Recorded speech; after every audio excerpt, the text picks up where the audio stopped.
complained Books actually ceased all communications with them. While a search with the Accounting and Corporate Regulatory Authority shows the business is still live, there seems no sign that Books actually is still in business. Singapore, meanwhile, has introduced a revised action plan targeted at helping older Singaporeans live healthy, secure, and more fulfilling lives. Run by the Health Promotion Board and People's Association, the Live Well, Age Well program targets those aged 50 and above. It aims to empower seniors to look after their health and to stay connected with society and their loved ones. The plan also aims to provide more support for the elderly to contribute their knowledge and expertise back to the community. At the launch of the program on Monday, Health Minister Ong Ye Kung described aging as the most significant social development in Singapore. Across the border, Malaysia has proposed a single clearance system which aims to reduce congestion along the causeway between Singapore and Johor. If adopted, it would require travellers to make just one stop.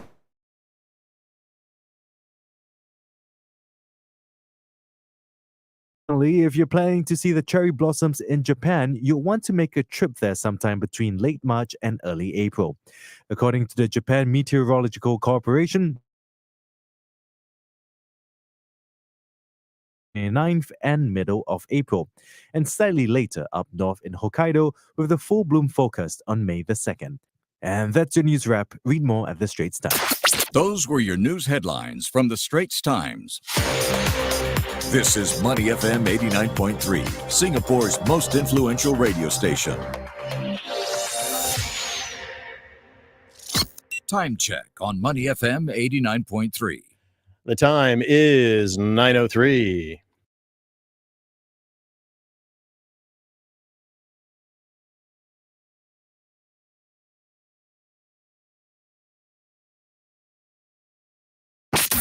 Weather.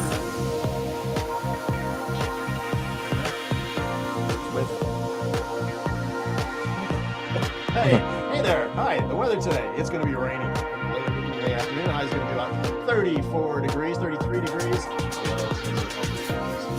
You take care of your health about today. Stay warm.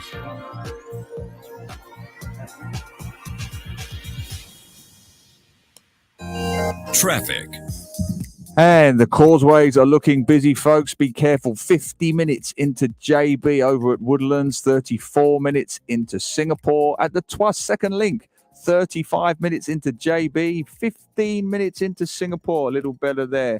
As for Singapore, as always, there are roadworks all over the island, particularly in Toa Payoh, Bishan, and the Orchard area. So drive carefully, drive safely, and keep it right here on Money FM 89.3.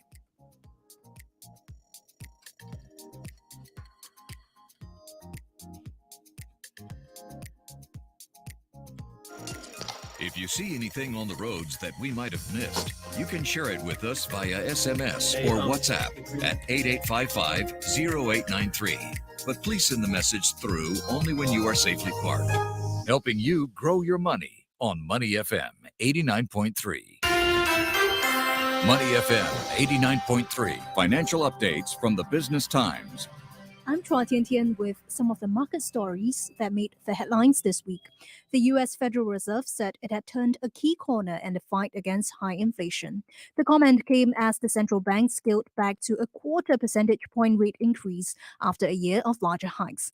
Still, policymakers projected that ongoing increases in borrowing costs would be needed. Officials also pushed back against an expectation in financial markets that the Fed would pause soon and indeed cut rates later this year. The rate hikes imposed by the Fed since March have now totaled 4.5 percentage points, with the policy rate now in a range of between 4.5 and 4.75%.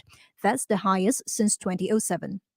Government and banking sources said India's central bank has asked local banks for details of their exposure to the Adani group of companies. One of the sources said information sought by the RBI included details of collateral being used to back loans and any indirect exposure banks may have. The Reserve Bank of India did not immediately respond to a request for comment. Meanwhile, Societe Generale said in a report that the Indian banking sector's direct exposure to the Adani Group was just 0.6%. It added that markets were overpricing the risk to Indian lenders of their exposure to the Adani Group and that a sell-off in banking shares seemed overdone. And finally, let's take a look at how the Singapore stock market ended the week. Singapore shares ended higher on Friday as REITs continued to climb amid expectations that the Fed would halt its interest rate hike soon. The Straits Times Index advanced 0.6% to close at 3,384 points on Friday. Losers outnumbered gainers 306 to 281 after 2.2 billion securities worth 1.4 billion Sing dollars changed hands.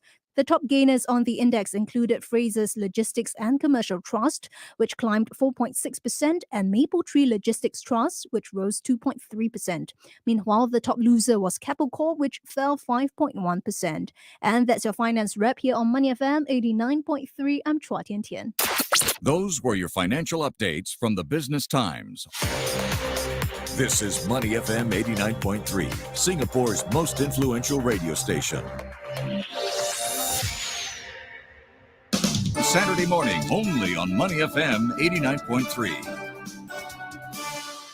Good morning and welcome to Saturday mornings here on Money FM 89.3. Glenn and Neil with you all the way up until noon today. Or maybe I should say Neil and Glenn are with you. Good morning, my friend. How you doing? Neil and Glenn. You see, you heard the show last night, I certainly didn't did. you? Congratulations, by the way, you and Dan starting a new, somewhat less popular show than the Saturday show on Friday night, 7 to 9 p.m. 7 to 9 p.m. No, seriously, you guys did a great job. I don't really a lot of know, fun. judging by the comments, I don't know. But yes, most of them were from you, Yeah. actually. Hey, He was ruthlessly plugging his own show on a new show.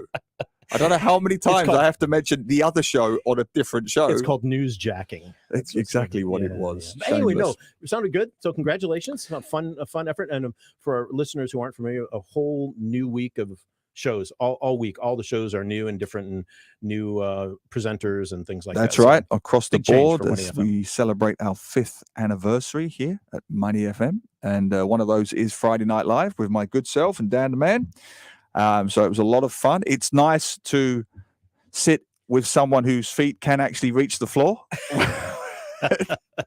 Oh, poor Dad. I have to say, you gave him a bit of a hard time. He last night. gave it back, though. He gave it back. Don't worry. I think he's going to be giving more of it back in the future. Good man. I hope he does. I hope he does. No, he did a fantastic job. Dan did a fantastic job. Awesome. Well, those of you who are watching us on Facebook Live, happy to have you with us. Those of you on the audio app, hope you're enjoying your walk or your exercise or whatever you're doing.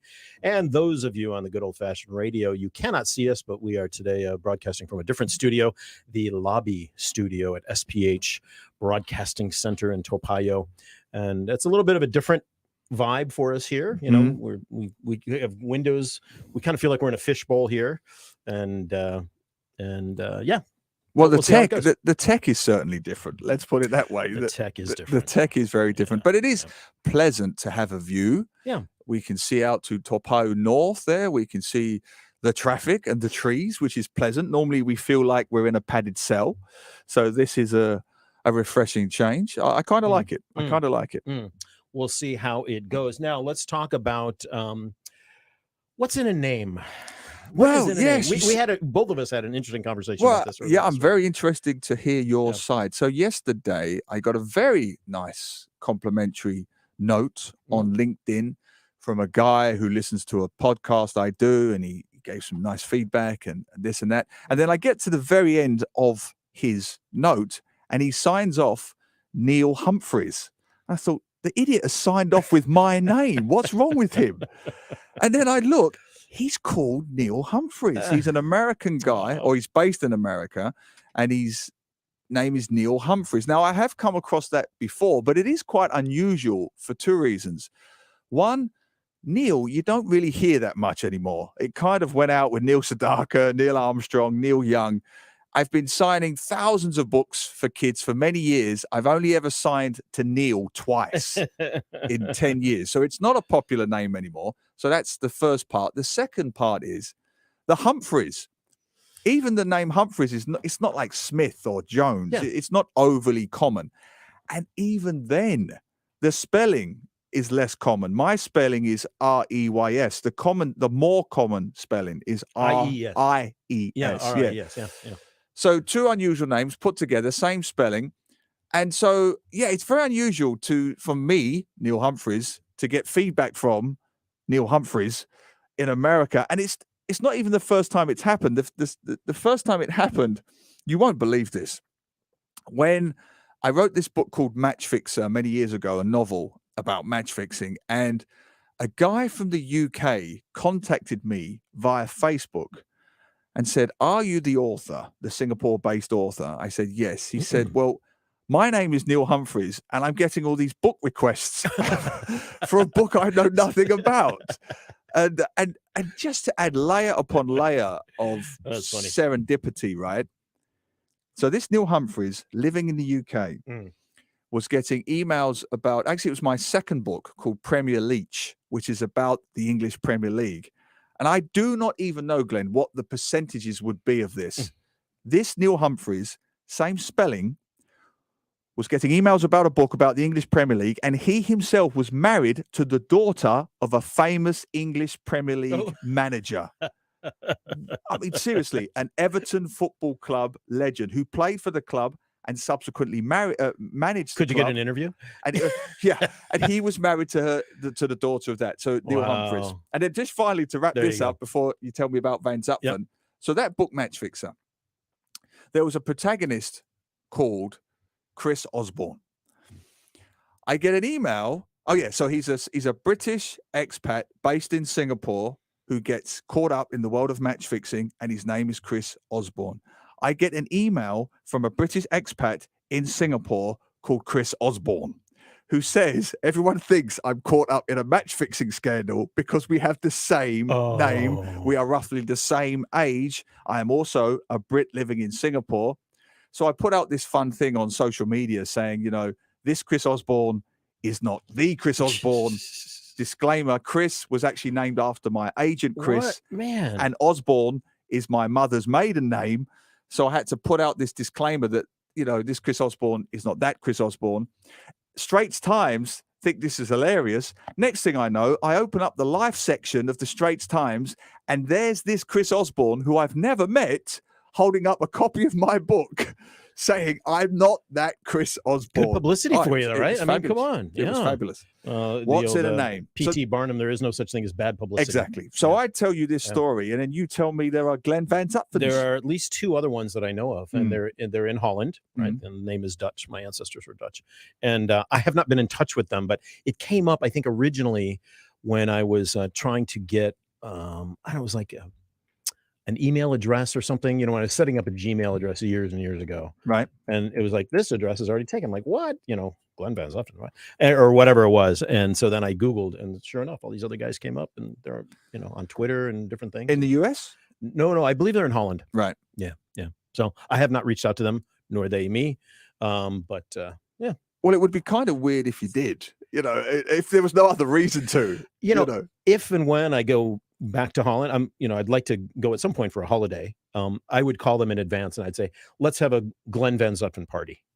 Oh, why not? Right? Why not? A drink, you know, whatever. Not a party. I think but your ego's big enough. I mean, But four no, Glenn come Van on. Zutphen egos in one room. funny. I was going to say the same about you, but I thought I've never I thought I met- wouldn't say that. I've but never met the if- other if Neil you're going to bring it Humphreys. up. No, I've never. But mention that thing. There is one other one. I told you this off air, but when I originally, speaking of ego, tried to register the domain name neilhumphreys.com, I couldn't because it was taken by a British builder in the UK who had neilhumphreys.com, you know, all small jobs undertaken. And I just dreamt of this, having requests for me to do someone's Actually, plumbing. That kind of works for you though, even today. Oh, you know, yeah. I'm a plumber. I'm a jack of all. I'm the fixer. I'm a plumber, but only in the Watergate sense. Oh, Yes. that is funny. Speaking of which, there's a great new Netflix show on Martha Mitchell. Martha saw Mitchell. that. Oh, it is very good. Speaking of Watergate, right? Yeah. Maybe we'll talk about that later toward the end of the show. Yeah, absolutely. Look But forward to you it. brought We've that up. already got comments We got that coming coming in. up. Yeah, what's going on? Fu Chi Ren watching on Hey, Facebook Live, Chi Ren, how are you? who says, "Morning, guys. Haha, as always, no better way to kickstart the show with tech difficulties." Yes, it might be fun for you, Fuji, right? Throwing you into the old man. 3, if we were to Yeah. include Steve Okin. Steve, you are now in the old man group. Neil Humphreys, did you just pull out a sleeping bag and sleep over in the studio after your awesome, Yeah. emphasize awesome, There you go. awesome show last night? And how dare you have an affair with Dan the man behind Glenn Van Zundtven? Actually, no, it was right in front of me. I can Well, see it pretty well. That's the thing, Fuji Ren. He kind of observed this affair, so I don't know what that means. Well, this happens all the time. People see affairs. It doesn't mean they have to like it, do they? That's very, But very actually- true. but actually, I like what you're doing. I'll tell you, the only concern I have, honestly, and I've mentioned this to you off air, so I'm not speaking out of school, is that you're going to be tired for Saturday morning. Mm. That you're not going to be as charming as you normally are. I and know, energetic. and I've given it a lot of Because thought. that's a big, finishing at 9, and then you got to get home to Sengkang and then get back up and get here. That's a lot. That's a quick turnaround. I know. I'll just quit the weekend show. I mean, it's not that hard. So I'll be auditioning for a co-host starting next week. Yes. That's So it. any of you interested, Maxie, step up. The job is go yours. ahead and feel free to apply to neilhumphreys.com, the builder, Yes. the plumber. He doesn't know much about radio, but he will build you a magnificent conservatory. Oh, Mind you, I don't know much man. about radio either. What? a- Good morning, Aloysius Lee, tuning in. Thank you so much. Rob Salisbury, happy Saturday, gentlemen. And Hey, a Rob. big shout out to Max, looking good in camouflage. See you, but no sound. Max, you on wanna wave? FB Live. You lean in a little Yeah, bit. yes. I don't know. 2 Vans up for Negos? I don't know. Very good No, stuff. he's indeed. our intern because we don't have another intern. He's doing a And magnificent he job. always does a great job helping me set up. And look, anytime you can get a fine, upstanding 13-year-old boy out of bed before 10 a.m. on a Saturday morning, We you're want doing to all know right. this boy. He's in here. He's Oh, right here in okay, the I know, studio. He's doing a great job. But A no, he's helping us fantastic out, do a lot of stuff, and we appreciate that. He is. So And speaking of good job, Yep. I have a follow-up story that's even more absurd than last week's one. Remember, for those who were listening, I said I took my bicycle to Decathlon. Remember that? yeah, to get it fixed, and it was all wet, And it was all yeah, wet, and the yeah. guy got soaked. Yeah. Part 2. My bicycle was back in my apartment this week, which it rarely is, but it was in my apartment. I brought it upstairs. And my lovely guy, my pest control guy who comes around and sprays every 3 months. You've he's- talked about this guy a He's lot. a lovely you like guy. this guy. You're always giving him Faris. stuff. Yeah, and, he's a great yeah. fella. yeah. He's a great fella. He just walks past casually and he says, "Oh, that's a hybrid, blah, blah, blah, blah, blah." And he gave me the technical specifications Of your bike. I was like, "Really? I don't know. To me, it's just a bike, but okay, sure." He said, "Yeah, it's a blah, blah, blah, blah, blah." I said, "I didn't know you know so much about cycling." And then he shows me his phone. And he's real hardcore. He does the Round Island routes. He cycles to Malaysia. He's been doing it 30 years. He's a big motorcycle guy in the police force and blah. There's nothing he doesn't know about vehicles on 2 wheels. Oh, fun. So being cheeky, I said, "Well, look, I went to Decathlon last week. Told him the story. I'm having some gear issues. They're not transitioning from one gear to the other." So straight away, he says, "Right, you need to adjust this, adjust that," and he moves the gears back and forth, and it's seamless in seconds. Wow. Brilliant. And he said, if you'd have gone to a bike shop, they would have charged you for that. Yeah. And then he starts to look at my bike. And this is where the classic idiot Ungmore weekend warrior comes into play. He says, "Your tire is on back to front." I have been cycling and I was wondering why it was so hard. You've been wondering why you've been riding backwards all I have these I said, weeks. "How can you?" This is the best part. How can you tell Yeah, that so, yeah, just by how could he looking tell? at it? Yeah. He said, the treads treads. are all arrow pointed forwards, and that tells you the way the tire is supposed to go. And your treads, and there are like 50 of them, Yeah. are all pointing Going backwards. backwards. So the tire had been put on by that store back to front, and I paid them for it. He did it in seconds. He took the tire off, he took the inner tube off, he repumped it in seconds. Front and back tire. The back tire was fine. Okay, good. So I had Because the front back one's the hard tire- one, right? Yeah, going the right way. yeah. The front one going the wrong way. So he Isn't corrects that. funny? Then he said, "Neil, you can't cycle without.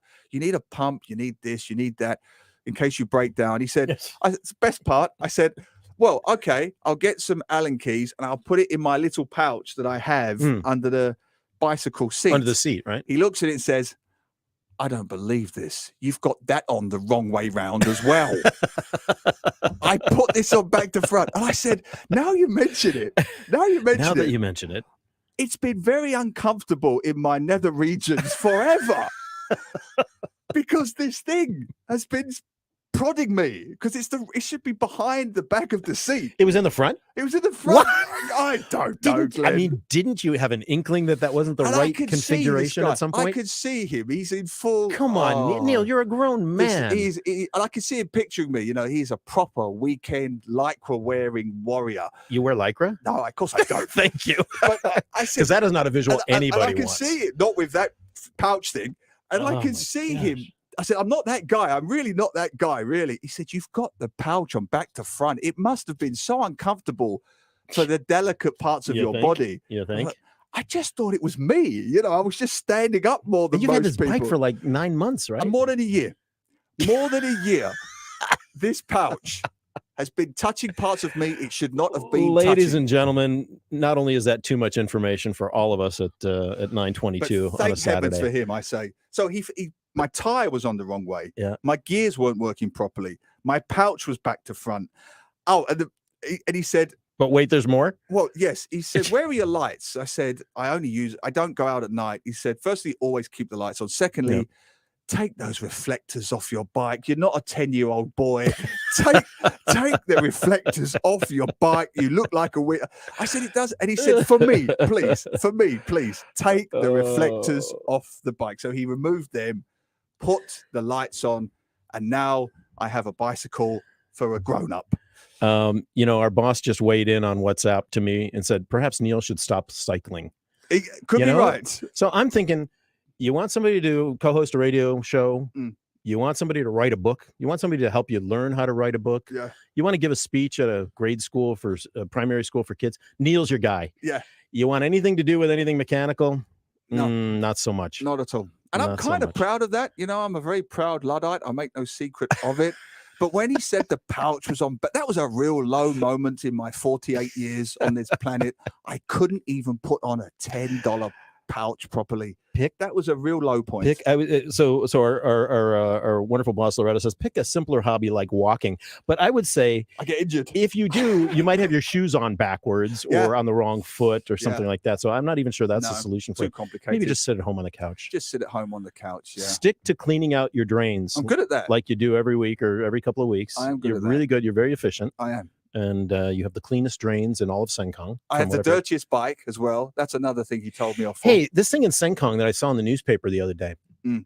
There was this mysterious like chanting and drum playing and cymbal playing, apparently related to some sort of Buddhist chanting or something like that.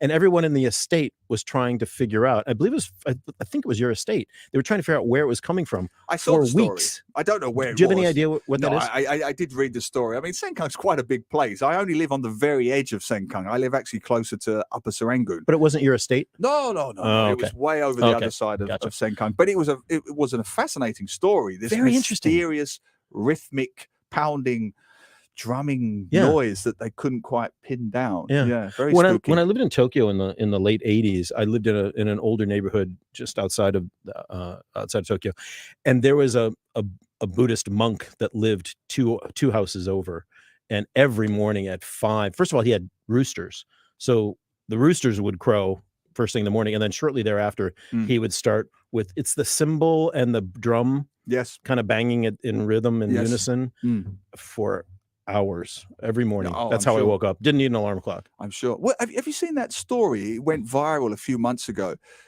The neighbors from hell in this HDB housing estate. It's been going on for years. I'm sure our listeners know it. This guy just pummels away at drums. You remember Yes, that one? Yes. They've brought down the MP. I think Darryl David, the MP, went down. They've brought down HDB officials. And it's a real legal grey area because all they can do is say, please don't do it again. And then 3 o'clock in the morning, blum, blum, blum, Yeah. blum, and they've recorded it. They've put it on TikTok, Instagram. Everybody knows. You've seen the story. Yes, right? I've seen the whole story. country knows about Yeah, this. yeah. And apparently, police have gone down there, but unless they hear them, and the guys have said, "Look, it's on I recorded it on Instagram, TikTok." Well social- documented. very well documented. A strange legal grey. area. Whether you're in an HDB or some other kind of living situation, we've all had neighbors that have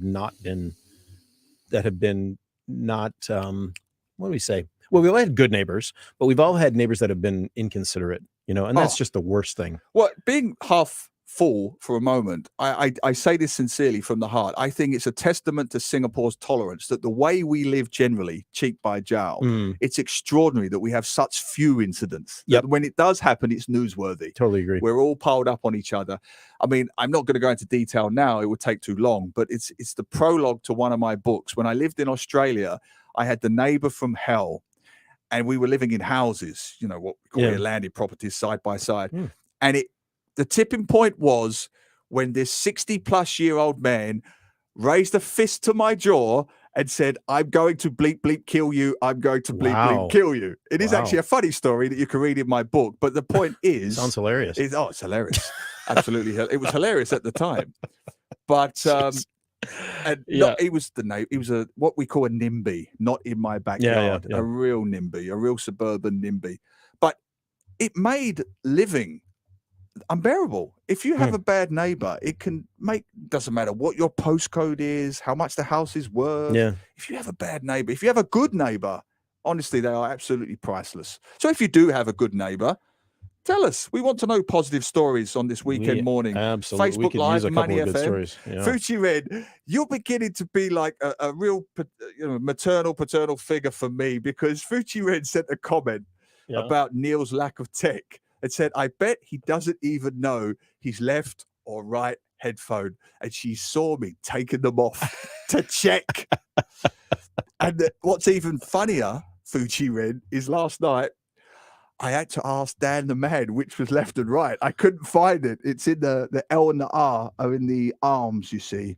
And so very complicated stuff. Stop checking up on me, Fuchi Red. Stanley C says, "Get the bike expert into the studio."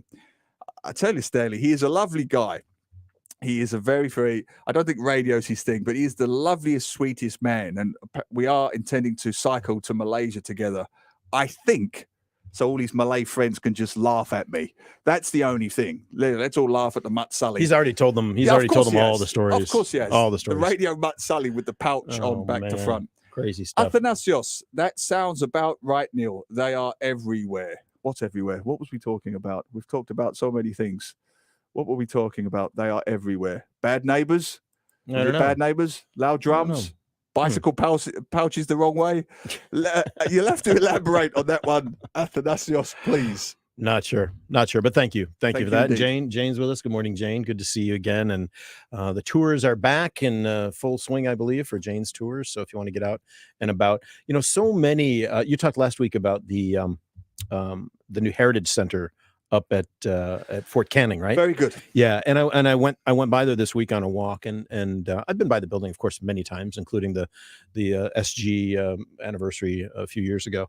But I'm always amazed at how much the parks are being upgraded, constantly being upgraded. Yes. And that Fort Canning, let me tell you, that is a rockin' park to go Oh. through. There is so much there. In the last 5 years, the positive changes that have been made to Fort Canning Park, and they're still doing some more with the kids' playground down by the old swimming pool right across from Clark Quay. They're still working on that right now, but it is just such an awesome. It's one of my favorite parks in Singapore. It is. And as I said last week, you can hear the podcast. When I went to the Fort Canning Heritage Centre, it's the best time to go, just about, because the weather is still Yeah. coolish. Yeah. We went when it was 24 degrees. Nice. And it was cool and breezy. There was very little sun. There was lots of cloud cover, but it wasn't Yeah. humid. Yeah. It was magnificent. If you have a free hour or two this weekend, while the weather is still relatively cool, get over to Fort Canning, get to that Heritage Gallery, because, it's not massive, as I said in the Yeah. podcast. I'm not pretending it's the National Museum, but it's free as a nice, amiable 1 hour stroll, Yep. air conditioned, cool. It's great. And once you're there, you can go down to the spices, the spice gallery that's down there. It's just opposite. You've got a nice Yep. garden, a nice cafe next door, I think called the Jardin, I think. Yeah, right next door. Yeah. And one thing that, of course, the Battle Box, we're going to talk about that later in the show, We are. at the end of the show, Neil's trip there and the beautiful places. But the other one is, and I know it's a bit macabre, but I like looking at the headstones, the old gravestones that were there. Mm. And they closed, I didn't realize it until I did some research, but they closed that cemetery like in 1900. It was already full, right? The big lawn where all of the concerts are and stuff was the old cemetery. But, so smartly they kept a bunch of the headstones. Absolutely. And those, you can just feel what a person's life was like. The captain of the clipper ship this, and born in Maine in 1799, or whatever it was. I agree. And they're just, I don't know. Anyway, I love that stuff. No, I agree, and it's a so real historic. personal, can be emotional, visceral experience, because you'll see daughter died and she'd have only been 16 or 17, or buried with the mother, and you think, my word, these children, the life they left, how tough it was for them. And my mother has long had an obsession with cemeteries. She loves walking around cemeteries. So one of her hobbies, one of her things when Tracy, my wife, was pregnant was to walk around the local cemetery and pick out possible names for our unborn child. Okay, now that might be taken a little bit far. So she would go, that's a nice one. Oh, Sue, I hope you're listening. Gemma. How about Gemma? And I'll look and I'll go, oh, yeah. Gemma died of dysentery in 1828 at the age That's of 7. our daughter's name. That's not our daughter's name. That's what she would do. Pick out daughters' names from cemetery headstones. Oh, that's hilarious. Yeah, wow. I don't know where to go with that. There is actually on TikTok, there is a very interesting woman in the US who cleans old gravestones. So she has all the proper chemicals and stuff, and she gets permission, and she will go into different gravestones. She lives up in the Northeast somewhere, maybe New Hampshire or Maine or something. And she, how they get all kind of mossy and stuff over the decades. She goes and she cleans, but not only does she clean them and makes them beautiful again, but she researches the people and then tells the story of their life in her TikTok videos. It's fascinating. Yeah, it is. And not uncommon. That happens in the UK, even happens here. Yeah. I know there are volunteers who do some work at the Kranji Cemetery. Yeah. They take care of that. I know people do something similar out at Chua Chu Kang, the Malayan Chinese cemeteries out in Chua Chu Kang, in that beautiful old farm, what's left of the boutique farms of Lim Chu Kang, old Lim Chu Kang, one of my favorite areas. Nice. Yeah, it's wonderful. It's wonderful and humbling to see that kind of just a nice way to pay respect to people. Absolutely. Hey, speaking of respect, I have respect for a lot of the guests we have on the show today. Did you see that transition? That was and pretty Steve smooth, as well. And Steve Oken will be with us in just a couple minutes. International News Review. We're going to talk about the price of apartments, condos, HDBs, rental rooms. We're going to talk about all that and the rising costs. So if you're impacted by that, listen up. 10:15. Neil, I got to tell you, I get excited about all of our guests, but I'm really excited about Carl Raymond, who's coming on at 10:15. He's joining us live from New York City. He has a podcast called The Gilded Gentleman, and his podcast looks at this time in American and Parisian and London history of industrialization and people going headlong into the future, right? The mid 1800s to the sort of early 1900s, the Gilded Age, the Belle Epoque, the Edwardian era, and stuff like that. And he's done this podcast that is just phenomenal. So he's going to come on and talk to us about it. How the rich got richer. Absolutely. Absolutely. And how everybody else had to sort of put up with it and figure it out. And in a period of grotesque decadence. Yeah. But no, I know I've been reading up on the guy. It's genuinely fascinating. It's a period of history that I studied, very interested, and it was a real explosion of socioeconomic development in the US. It's when the US overtook the UK in terms of their industrial expansion, and the robber barons and all those folks. But equally, the other end of the spectrum, the gang culture, the Bowery Boys, the gangs of New York, the immigrant surge into Ellis Island. It was an explosion of social economic activity. So much happening. It is fascinating. His podcast tends to focus on New York City and the development of New York City, the Astors and the Vanderbilts and all these big famous names. And the top authors like Edith Wharton. Edith Wharton, exactly. But he does talk about other things too. So we're gonna talk to Carl about that at 10:15. 10:30, a friend of yours, Loretta Chen, is going to be on, author. Well, yes. I mean, I don't know Loretta well, but I'm fascinated by the book. It's called Mother, and it's a look at 20 powerful stories of parenthood and how all walks of life, how mothers balance raising a child with careers or difficult personal circumstances. It's a Right. really uplifting, inspirational book. Nice. And somehow she's managed to get an endorsement from Barack Obama's sister. So What? yeah, absolutely. Maya Soltoro, the sister of Barack Obama. So she's written the foreword for this book. Well, And I all can't wait to hear what proceeds that. How she, go I want to hear that charity. story. How she I got know, that done, right? Absolutely. Yeah. Absolutely. Awesome. And then at 11 o'clock, our good friend Go Chor Tong is going to be with us, director at the National Heritage Board. NHB has got a huge year, 2023, of Yeah. tons of events coming up. We're going to talk to him about that, have him in studio. It'll be Absolutely. fun. I mean, this is the first real year, hopefully, fingers crossed, of moving back to a degree of normality. Yeah. So to keep up with that, honestly, their calendar is fantastic. Hey, everybody, stick with us. We got lots going on. Neil Humphreys, Glenn Van Zutphen, Saturday mornings with you up till noon today. It's now 9:36. We'll be back after a quick music break with Steve Oken and our international news review. It's the weekend. Time to play with Money FM 89.3. Holding back the years, thinking of the fear I've had so long. When somebody this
Traffic.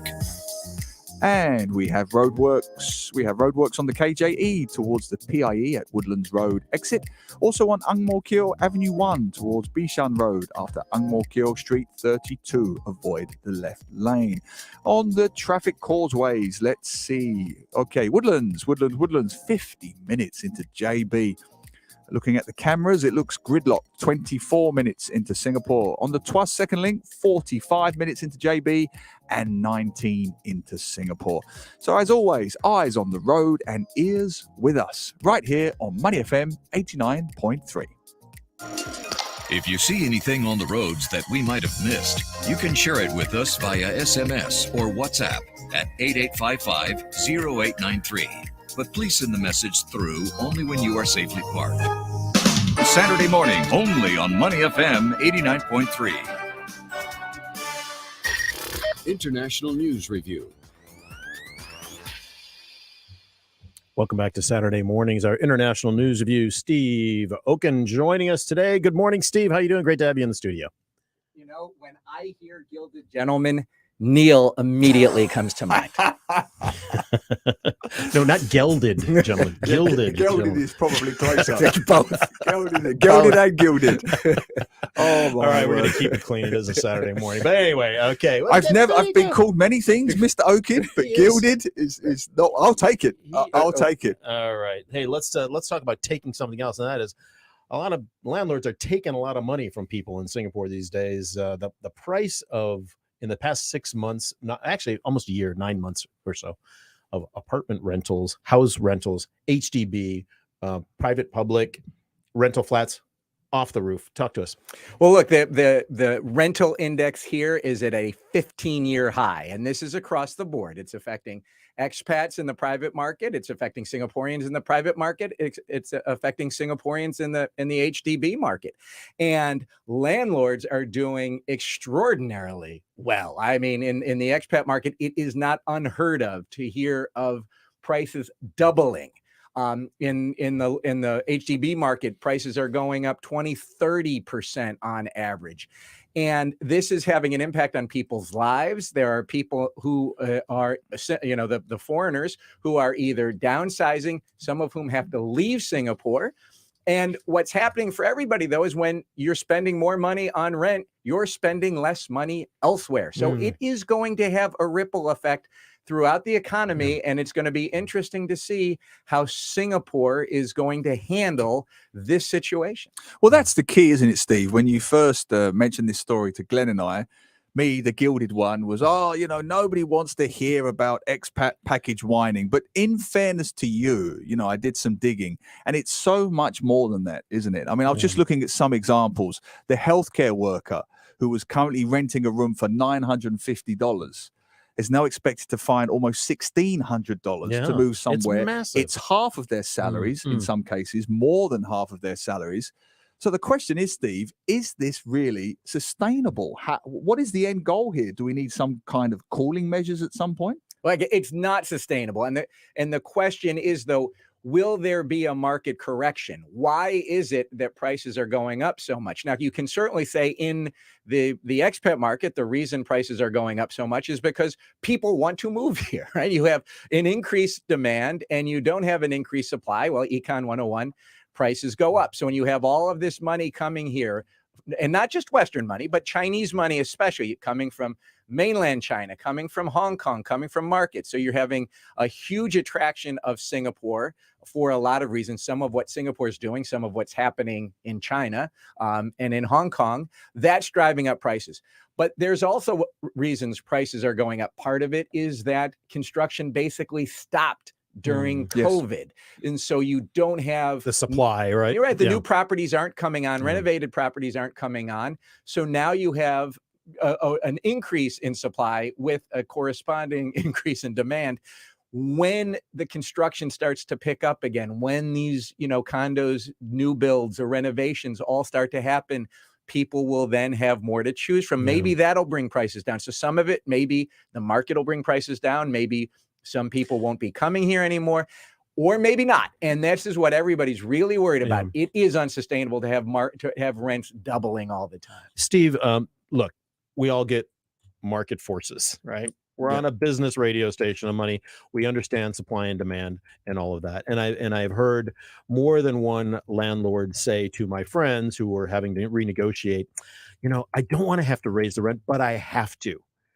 Do they actually have to? That was going to be my question. Because look, Exactly. those of you out there who are landlords, I don't want to offend you per se, but it looks very much like a cash grab, like just money grubbing. Agreed. When you are going to double a rent on somebody, when frankly, cost of living isn't doubling. Correct. Costs are going up, but they're not doubling, going up 2 or 3, 4%.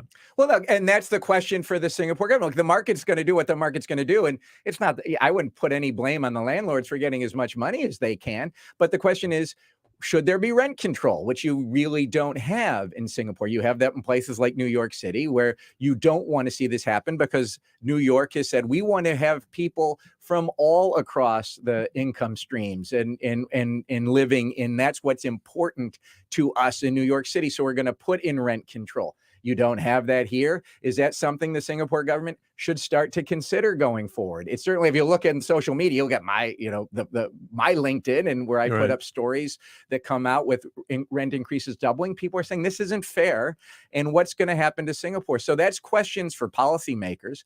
I don't think you can really put the onus on a landlord and say, well, you should forego the more money you can get.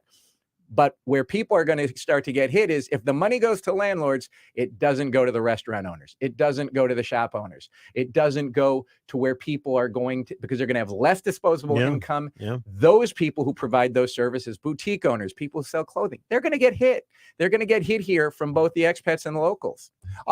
I'm playing devil's advocate because I actually agree with everything you've just said.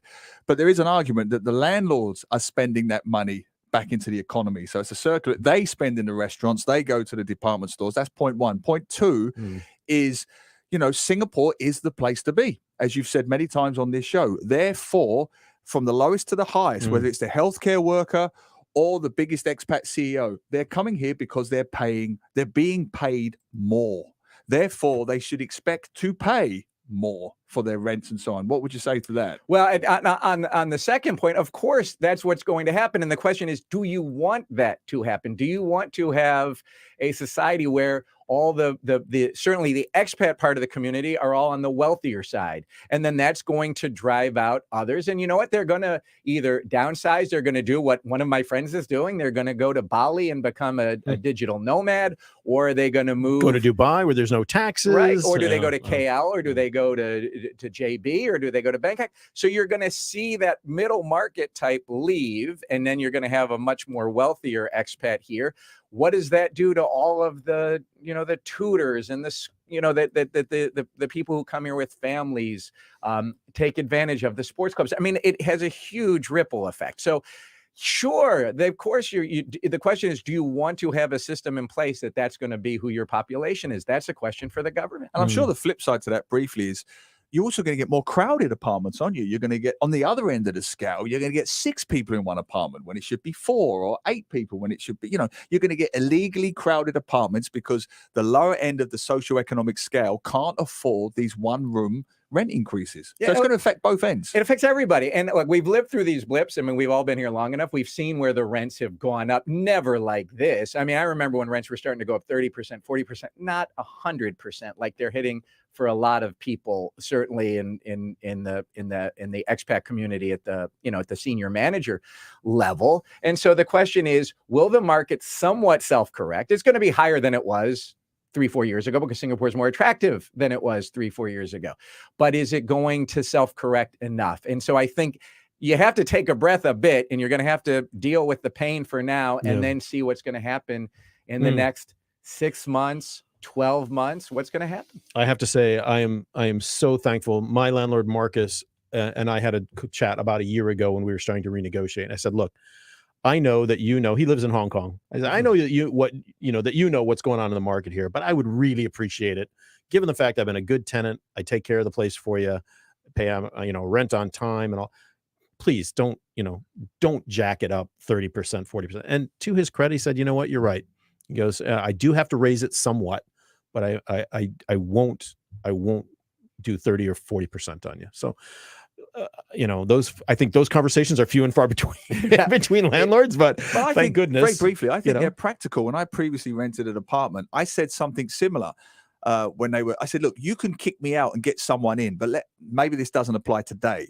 But if you wait a month, that's a month's rent lost. By the time you get the people coming in and so on, you sign the documents and all, and repaint and take- this yeah, and that. exactly. And the So other. you take that whole month's rent versus the tiny increments you're going to impose upon me. You're going to be better off just making a small increment on me than potentially losing a month and paying all that legal fees. And maybe getting someone in that's not a good tenant. Exactly. right? So I Yeah. do think you get some landlords who see the bigger picture, or do we? Well, again, I mean, you're talking about how much, right? Yeah, I mean, yeah. Well, that's it. But I will tell you that every discussion when you get a group of renters together now, that's all people talk about. How Yeah. much rent is going up? How much did yours go up? When How are you much do think it's negotiating gonna go up? again? Yeah. You know, are you? And I mean, we just had to. It's downsizing and moving out is happening a lot right now.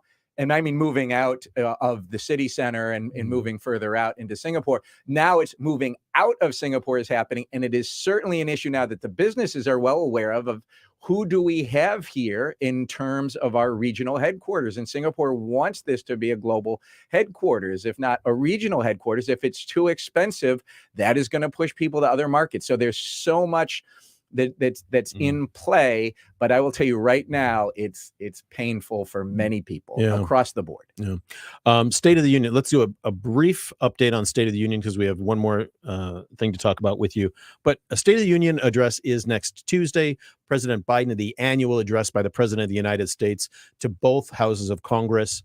Usually they start, ladies and gentlemen, the State of the Union is strong. That's the usual one they've often start with.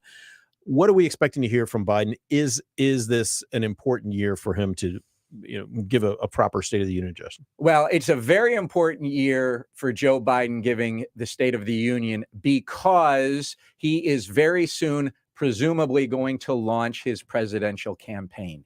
He is 80 years old. And it has struck me because I saw President Clinton back in the White House this week, to celebrate the 30th anniversary of the signing of the Family and Medical Leave Act. President Clinton left the White House 22 years ago. Oh my gosh. He is 5 years younger than Joe Biden is right now. Wow. And Joe Biden's about to run for a second term. And so Joe Biden, forget what he says. How does he say it? Does he come across as powerful? Does he come across as smart? Does he come across as on top of things? So it's going to be very critical alone for Joe Biden to do that. The second thing that is going to, all right, catch this now. The second thing that is going to blow up the State of the Union is the balloon incident that just happened between the U.S. and China. So I am sure the State of the Union is being rewritten right now to take that into account, because what has happened, over the skies of the United States right now is extremely serious from a political and a U.S. political perspective, a U.S.-China relationship perspective, a geopolitical perspective. So now that is going to play into the State of the Union on top of everything else that Joe Biden needed to accomplish, including setting the framework for the debt ceiling negotiations. So this is the balloon you're talking about. Is the you want to? Yeah, it's a reported spy balloon that's been flying or across, weather observation balloon, yes, depending on according who to you the ask. Chinese, who continue to deny it. The size of 3 city buses. 3 city It's buses. not a small balloon. It's been flying over nuclear sensitive areas where the US in keeps Montana. the weapons underground. Chinese are still denying. It means that Blinken has now postponed his trip to China. So tying the two together, what does Biden do? He's already been accused by the Republicans of being too soft on China. You've got the Democratic base talking about race because of that recent terrible murder of Tyree Nichols. So you've got race to deal with amongst the Democrats. You've got China to deal with the Republicans. You've got everybody saying he's too old. What does he do? Well, again, you've got to come out strong. You've got to come out with a very, clear messages. So he's going to have a clear message on the economy, how successful the Biden administration has been. Inflation is high, but unemployment is at a 50, I think it's a 50-year low. You have a great legislative accomplishments, including the Inflation Reduction Act and everything that's gone into that on clean energy, everything that's gone with infrastructure. So you want to talk about your accomplishments, but you have to talk about looking forward. being tough on China is going to be one of those things. He has to be tough on China. I mean, look, my expertise on balloons stops on how you blow them up for kids' birthday parties. But I do know U.S. politics. I do know U.S. China. And like the people I'm talking to, and now we're in a little bit of an information-free zone. I mean, the people I'm talking to, in Washington, people who are going back into Beijing, like they don't believe that this was necessarily intentional at the political level by the Chinese to send this spy balloon at this time to send a message about Blinken's visit. But it was done, and that is what it was. And the U.S. has to respond. And so the first high-level visit you are going to have for U.S.-China in 6 years, canceled. The meeting that President Xi and Biden had in Bali is now blown up. You now have a political situation in the U.S. where you've got this new congressional committee focused on China. You've got Kevin McCarthy, the Speaker of the House, who is going to go to Taiwan. So when everybody was hopeful that 2023 was going to be at least a floor being put under the U.S.-China relationship, if not a reset, it now is going to get worse, most likely. That downward trajectory is coming. That's going to impact the climate. It's going to impact business. It's going to impact Singapore. Just very briefly, because I read a debate this morning, they're still deciding whether or not to even shoot the balloon out of the sky. I think they've kind of landed on not doing Not that at the right? moment, because yeah. it would perhaps where injure it is. people on yeah, the so ground. but they're still looking at this because of that Republican angle. Again, they're pushing Biden. Where do you stand on that? Well, here's the 3 balloon experts and military experts talking about what the U.S. military should be doing.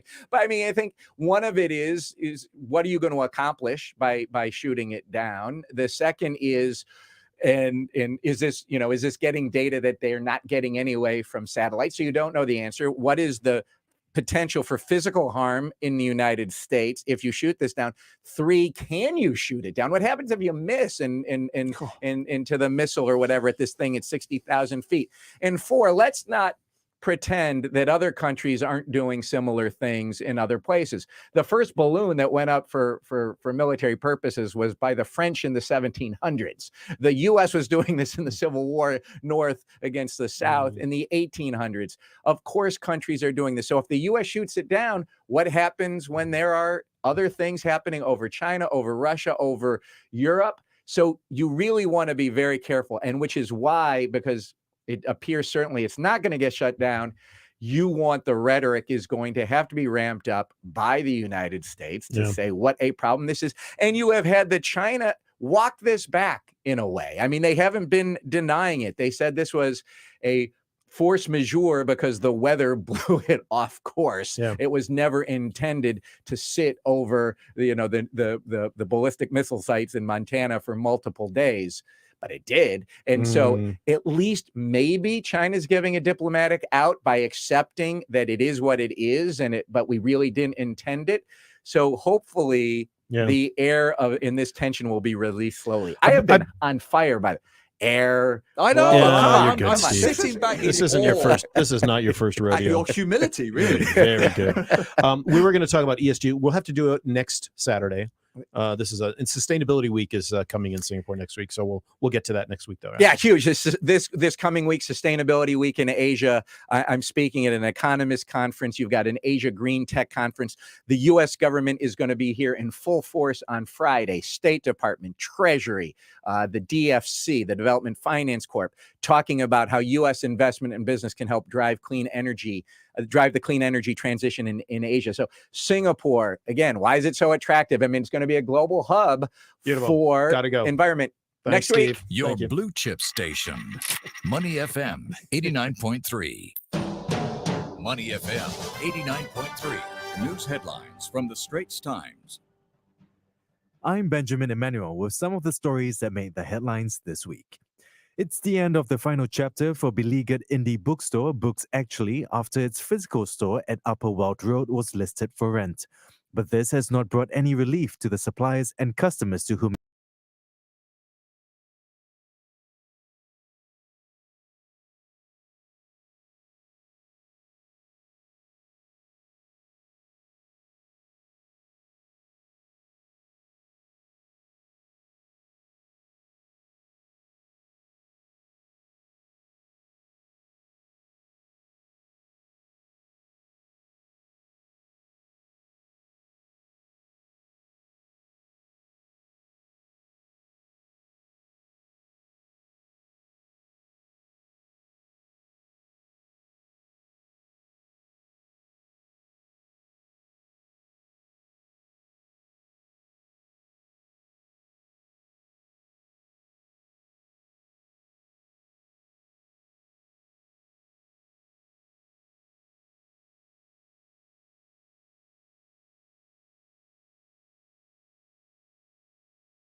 89.3. But please send the message through only when you are safely parked.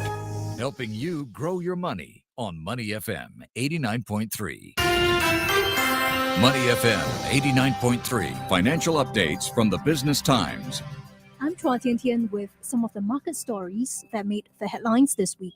The U.S. Federal Reserve said it had turned a key corner in the fight against high inflation. The comment came as the central bank scaled back to a 0.25 percentage point rate increase after a year of larger hikes. Still, policymakers projected that ongoing increases in borrowing costs would be needed. Officials also pushed back against an expectation in financial markets that the Fed would pause soon and indeed cut rates later this year. The rate hikes imposed by the Fed since March have now totaled 4.5 percentage points, with the policy rate now in a range of between 4.5 and 4.75%. That's the highest since 2007. Government and banking sources said India's central bank has asked local banks for details of their exposure to the Adani group of companies. One of the sources said information sought by the RBI included details of collateral being used to back loans and any indirect exposure banks may have. The Reserve Bank of India did not immediately respond to a request for comment. Meanwhile, Societe Generale said in a report that the Indian banking sector's direct exposure to the Adani Group was just 0.6%. It added that markets were overpricing the risk to Indian lenders of their exposure to the Adani Group and that a sell-off in banking shares seemed overdone. And finally, let's take a look at how the Singapore stock market ended the week. Singapore shares ended higher on Friday as REITs continued to climb amid expectations that the Fed would halt its interest rate hike soon. The Straits Times Index advanced 0.6% to close at 3,384 points on Friday. Losers outnumbered gainers 306 to 281 after 2.2 billion securities worth 1.4 billion Sing dollars changed hands. The top gainers on the index included Frasers Logistics and Commercial Trust, which climbed 4.6%, and Mapletree Logistics Trust, which rose 2.3%. Meanwhile, the top loser was Keppel Corp, which fell 5.1%. And that's your finance wrap here on Money FM 89.3. I'm Chua Tian Tian. Those were your financial updates from the Business Times. This is Money FM 89.3, Singapore's most influential radio station. What are you searching for? Cash. In your documents? In my insurance documents. Instead of surrendering, I can sell my insurance policies to Reps Holdings for higher value. Wow! Sell them to Reps Holdings? Yes, they're the most reliable and entrusted pioneer in the industry. What are you searching for? My insurance documents. Just call 6221-4771 to get a free quote with an awesome service. What is the number again? Call 6221-4771 now.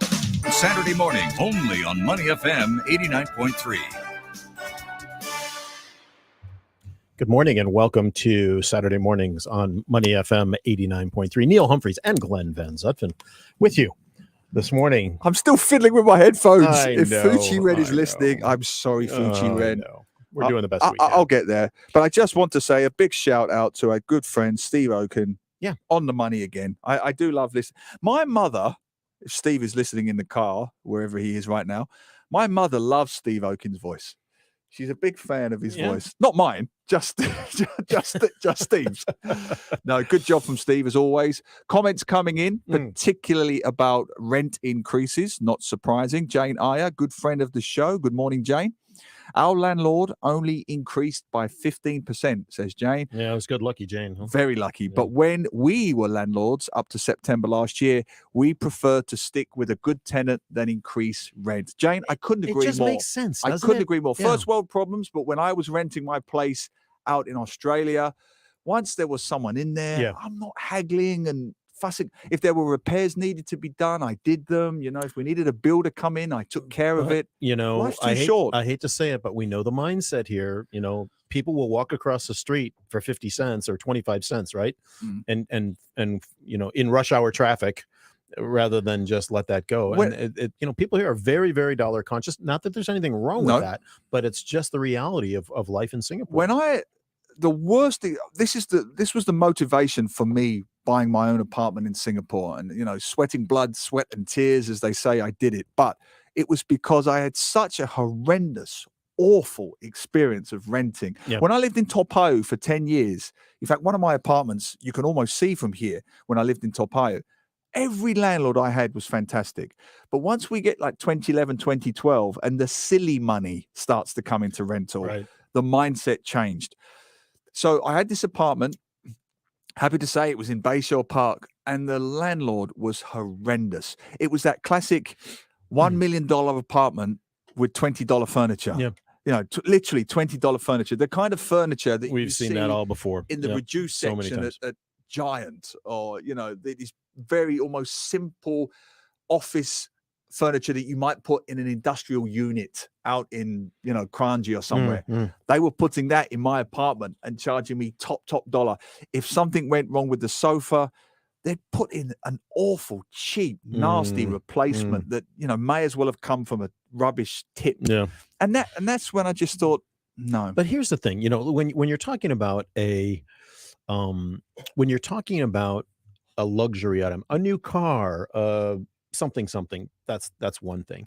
But housing is a basic Yep. sort of basic right? Everybody has to have a place to live and be able to afford that place to live. Back to your discussion earlier about rent control, and Steve was mentioning that rent control. Now, rent control, there are problems with rent control, Right. and how it's adjudicated in Because this places is the thing like in New the York. US, right? In New York especially. How does it work? You've got people that are they've had the same, as long as it stays in your family generally, or it stays in your name. Sorry, you might be paying rent that somebody was paying in the 1960s. Well, I Right? In bet you- Manhattan. exactly. I bet I speak for all Singaporeans here when I say the only time I was aware of rent control was Friends, the sitcom Friends, because the joke was on their salaries, they would never be able to afford an apartment that big in Manhattan. Yes, I know it's only a TV show and it was a studio, but in the end, they had to write in that it was Monica's grandmother's and she was exploiting the rent control loophole to have the apartment. That's the only way I know what rent control Right. is in New York, Yeah. because you would never be able to afford an apartment that big if you were just relying on market forces. Is that about right? You've got to Yes. inherit the apartment. It's got to be a grandmother's apartment. Or yes. And they do the same in Santa Monica, California. Right. And you got people, living right by the beach, paying, $500 a month for a nice big bed, and something that would be going for thousands a month. So if you're the landlord, now costs have gone up. The cost to maintain the place has gone up, and all that other stuff. So what's fair, right? They should be able to raise the rent some amount, but therein lies the rub, right? How much can or should landlords be able to? Well, I tell you what just feels unfair, just in your gut, in your soul. Those stories, those examples I gave, you've got a healthcare worker here. We need these guys. Our healthcare system, our society would not be able to sustain itself without these wonderful 99% of the time foreign workers who come here. They rent one room in an apartment for $900. If that apartment flat room was $900, suddenly becomes $1,600, $1,700. Exactly. They're right? going to go somewhere else, and we can't fill that job vacancy anymore in the healthcare industry. So one individual landlord's gain is the healthcare industry's loss. And that surely has to be, I don't want to get on a soapbox, but that surely has to be the grander concern here. It is not merely about the rich people in town having to pay more for their rich, classy apartments or their house on. Because I think they're almost a separate bubble, that they will take care of themselves. They'll find a way. It's that middle tier that Steve mentioned, and even the lower tier, that's going to become potentially a problem, a socioeconomic problem for Singapore. And with such, in the U.S., at least you can move out of town if you need to. In many cities, We have no hinterland. We got no place to go. We have no, and the JB argument. And look, I've heard, I'm not naming names. A lot of people were using that for many years, I've right? heard Move across the rich, causeway, right? Intelligent people in very influential jobs in Singapore say we can just move the lower socioeconomic demographic. You're kidding me, really? To Johor. Oh my gosh, I've how heard ridiculous. it was terrifying. It was like Huxleyan, Orwellian, whatever. We're moving into dangerous territory here. We'll just get the poor people to commute Ship them- every day from JB. Oh my gosh. Because I've seen this on That's the dumbest thing I've as ever a heard. microcosm. Manhattan is a very good example of that, because when we were there as tourists, I was with my mother, and because we were the jet lag, we were getting some of the earliest subway trains down to Battery Park, going with the jet lag. So we were getting up at 6 a.m. And my mum was saying, these people don't look like New Yorkers. I said, they're not New Yorkers. They're manual laborers. They're nurses who have come out of town coming from New Jersey and Queens wherever, or whatever they can afford. Staten Island. They're coming into Manhattan to clean the office blocks, to do the menial jobs. And the workers too, by the way, are commuting in from and then those they're places. going all the way back again because the Manhattan apartments are owned by people you don't see on the subway that much. That's the problem. It is really, really troublesome, some of the pricing we're seeing. And we all hope that time will help bring these crazy rents down here. I haven't heard or I haven't read anything about any talk of any kind of rent control or anything here. I don't think it'll happen. I mean, we didn't have time with Steve, but a final sort of philosophical question to you. I remember someone saying to me once that, the ambition seems to be to create a nation of landlords in Singapore. And the idea being, and I've heard my friends say this, the goal in life is to get that second apartment, rent it out and live off of the proceeds of the rent of that second apartment. Okay, many people do that. But on a philosophical level, does that really nurture entrepreneurial zeal? You know what I mean? Does that really create the next startup, the next unicorn? We're Money FM. Or do you just sit back, sipping your cocktails and living off your rent? It doesn't strike myself as very entrepreneurial. I would agree with you. Right? I agree with you 100%. We'll have a nation of landlords. I don't know. Is it a good thing? Let us know. Money FM. Yeah, those of you who are with us Live. on Facebook Live, that'd be great to hear from you. Yeah, And, what are your thoughts on rent control? Is it out of hand or is it just market forces? Great to have all of you with us also on the audio app as well as on the good old-fashioned FM radio, 89.3 Money FM. Lots more coming up in just a second. Carl Raymond joining us from New York City, speaking of New York City, and we'll be right with him in just a second. Saturday mornings with Glenn and Neil, only on Money FM 89.3. Wide World on Money FM 89.3. Welcome back to Saturday mornings on Money FM 89.3. The Gilded Age was a period of rapid industrialization in America from the mid-1800s to the early 1900s. It was characterized by a lot of money going into the hands of very few people and many other people being exploited by that, unfortunately. But it gave rise to big homes and big... big homes and lots of parties and fancy things, and especially in places like New York City and Paris and London, where it was also called the Belle Epoque or the Edwardian era, that sort of thing.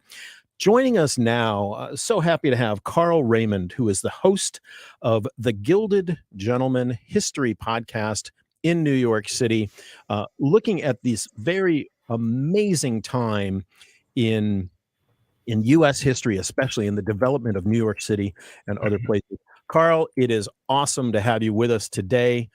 Welcome. I am so happy to be here. Can you hear me all right? From We the can. West side of New York? We got you from the west side of New York. Happy. It's so interesting hearing you talk about your conversation about, the rent control in New York. But yes, here I am in New York, and I'm so honored to join you. Hello, Singapore. Well, that's just great, Carl. We've got so much to talk about. But from a New York perspective, very briefly, give us your thoughts on rent control in New York. I mean, does it work? Is it a success? Singaporeans would love to know that. Well, I'm very lucky because I've been living in New York for just about 30 years now, and I actually have what's called a rent stabilized apartment, which is wonderful because that allows me, to stay here, and it controls the rent. So yes, I'm all in favor of that. Yeah.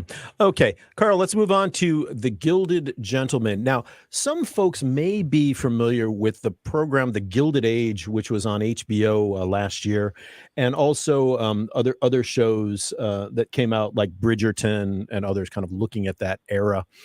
Tell us a little bit, give us the overview of your podcast, The Gilded Gentleman, and what do you cover in it?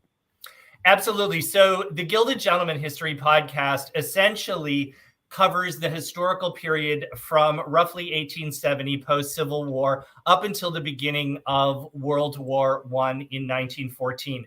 I look at three separate cultures. I spend a lot of time looking at America's Gilded Age, but I also look at France's Belle Epoque and also late Victorian and Edwardian England as well. They were all very opulent societies, but they came about and they grew in very, very different ways. But as you mentioned, with the launch of the HBO series last year, The Gilded Age, and we'll be seeing season 2 a little bit later this year, there's been a tremendous amount of interest in the Gilded Age, which was the period in America following the Civil War. So it really did indeed begin about 1870 and continue on into the century. And it was a period of very rapid industrialization. The economics in America changed from the old merchant culture to this, really the building of modern America with railroads and electricity and gas and all of these things. And investing, that was how money was made. You invested in these businesses and made a tremendous amount of money, which resulted in incredible disposable, untaxable income, which of course, resulted in the great homes and the incredible displays of money. I mean, it is extraordinary. The Gilded Age, the TV series, and the period continues to resonate and fascinate people all around the world. You've alluded to it right there. What is it that you think we find so? Is it the excess? Is it the decadence? Is it the fashions, the cuisines? I mean, what is it, in your opinion, Carl, that just makes it so appealing? Yeah, it's all of that, and that's really what I try to do on the show. Is I like to certainly tap into the public's fascination with what is considered the beauty, the opulence, the elegance, of course, the extravagance. But there was a very dark side to that, too. This was a period in history that had tremendous poverty. It had tremendous wealth inequality at the time. People look at film recreations of this period and think, oh, the balls were so beautiful. Well, it was actually incredibly uncomfortable to wear a corset for however many hours, to try to dance in those heavy costumes in overheated ballrooms. As you know, I just did it. My latest podcast this week was all about looking at the balls. And so what I try to do is bring a little bit of reality. I try to tell a little bit of what it was really like, sort of the other side of the coin, to make it a little bit more real. You spend so much time on these, and by the way, I think you're available on pretty much all the streaming services, if I'm not mistaken. Absolutely, everywhere you can find Apple, a podcast. The Gilded Gentleman is available. That's right. Yeah, I listen to you on Stitcher every week, but every 2 weeks when your episodes come out. But the production quality and the research that you do is what really struck me. I'm a gushing fan, I have to admit. I've been listening since the very first one. No, Carl, but seriously, Neil knows, right? He's been talking about it all week. I mean, we have many wonderful guests, but he's been particularly excited about this one. I'm so happy. I'm trying to I don't have too many podcast crushes, okay, Carl, but that's fine. I've got a crush on the Gilded Gentleman. But anyway, you talk about a lot of things. You talk about circumstances, for example, the development of Lower Manhattan into Midtown and Upper Manhattan. Right. You've talked about, the building of Central Park, of certain people like the Astors and the Vanderbilts and the big names that many of us might know. You've talked about country homes. There isn't really a topic that around this that you haven't really discussed much. What are some of the favorite ones that you have done where maybe you learned something or you just thought it was a fun topic to talk about? Oh, well, you always learn things, right? No matter what subject you research. But I will say that one of the really perennially interesting topics that my listeners tell me, it's always food. Everything comes back to food, right? And I did a show last year called Golden Plates and Dinners on Horseback, which was one of my most popular shows. And it was looking at a number of things. It was looking at the restaurant culture of the time, because that was something that really took off in the middle of the 19th century. We really didn't always have restaurants. And then, of course, you had the great show palaces of Delmonico's and Sherry's. And Mrs. Astor, in fact, did have a set of golden plates that she entertained on. And one of the most famous over-the-top dinners took place at Sherry's restaurant, where a gentleman that had tremendous money to burn decided that he would entertain his friends by having a dinner on horseback. And they brought the horses up the freight elevator and they decorated the ballroom like a country haddock, and no, I'm really not making this up, gentlemen.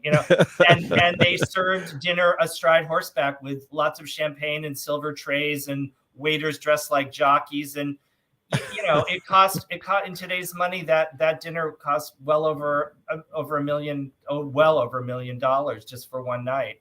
And that was one of the less expensive things. So the extravagance of the food is something that people find very fascinating.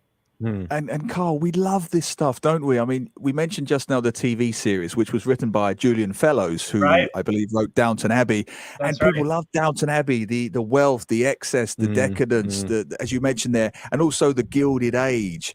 I mean, you're an expert in this field. How accurate is the TV series, The Gilded Age, which was very popular in Singapore on HBO? Right. How accurate do you think that setting is? It's very accurate. I mean, Julian Fellows is a master storyteller, and he spends a great deal of time researching details of costume, of dress, of hair, of all of those details, which it may be something that's on the screen for a fleeting moment, but it's accurate. It's authentic. One of the great films from 1993 was Martin Scorsese's adaptation of Edith Wharton's The Age of Innocence. And that is an extraordinary film from the point of view of its accuracy. The dishes that you see on the tables are actual recipes and dishes from that period. I actually recently met a woman who was an extra in that film, and she was in the back row of wherever it was, probably on camera for a half a second, but her hair and her costume were all meticulous. And so when it's very important, I think. Let me just follow up on that, because I know you do quite a bit on the authors of New York. Edith Wharton is well known in Singapore. She's taught on the syllabus at the local school system here. Of course, she was the first woman to win the Pulitzer Prize for fiction for The Age of Innocence. That's extraordinary in itself. You do a lot about her. You do walking tours about her. What is it about her writing and that writing of the period that still resonates today? And if I can just add, you've done several podcasts with her featured in them. That's right. And they are all brilliant. I mean, just thank you so much. No, but I mean, just really, really informative, and bring in the side of her personal side as well as her professional side. Carry on, Carl. I'm deeply passionate about the life and work of Edith Wharton. I've been studying Wharton and lecturing and writing about Wharton for about 10 years now. And of course, there's always something to discover. What's important about her is that she lived in the Gilded Age. She wrote about the Gilded Age. She was a creative, artistic woman. But the irony, of course, is that she couldn't live in that culture. That was not a culture that certainly supported a female writer. And so, as you know from my podcast, in fact, a recent one, when I talked about her life in France, the last third of her life was actually spent in France. It wasn't even spent in America at all. And she wrote The Age of Innocence and some of her most important New York fiction when she was in fact living in Europe and living in France, because she was looking back and she was trying to find some sense of moral order after the First World War. So you could say that she was a first-person witness to this culture, and that's what's so important about her. People have said before that if you want an etiquette manual to the Gilded Age, all you need to do is read a novel by Edith Wharton, and it's true. Interesting. Yeah. One of our listeners, Rob Salisbury, joining us from Australia today, wants to know what your spin on the rapid growth of the Wrigley family and their massive mansions in Chicago, Arizona, California, etc. And I'll just add to that, you did a fascinating podcast on Bertha Palmer of the Palmer House in Chicago as well. So you've talked about some of the Chicago families, Wrigley being one of them. You do occasionally branch off and go out of New York to talk about some of these. What's your take on some of these other huge families from that era? Well, I will say I really can't speak to the Wrigley family because I have not worked on that history and I don't know them intimately. I will say, however, that it's something that's very important to me about the Gilded Gentleman is I don't want to just spend my time in New York, because the Gilded Age in America took place, of course, throughout all America, but it grew in different ways in different cities. That's why I was so passionate about doing the Bertha Palmer story, because she's often been called the Chicago Mrs. Astor, and I think that's a misnomer. on the surface, they can be construed as very similar, but they are actually, as my guest shared, deeply different women. Bertha Palmer was much more of a businesswoman. She actually rolled up her sleeves when she had to. Caroline Astor didn't. She wasn't just a socialite. Yeah. That's right. Didn't do that kind of thing. I'm also very much interested in looking at San Francisco, because San Francisco had a Gilded Age as well. But let's remember, so much of the wealth on the West and in San Francisco began to be fueled by the gold rush much earlier in the 19th century.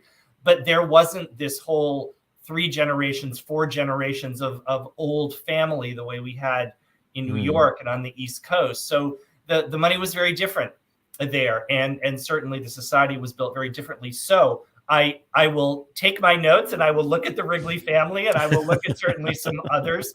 But that's very much a mission of the show, is to look at these dynasties, really, these American dynasties, and how they developed and how they grew in different ways, despite the fact they were all very wealthy.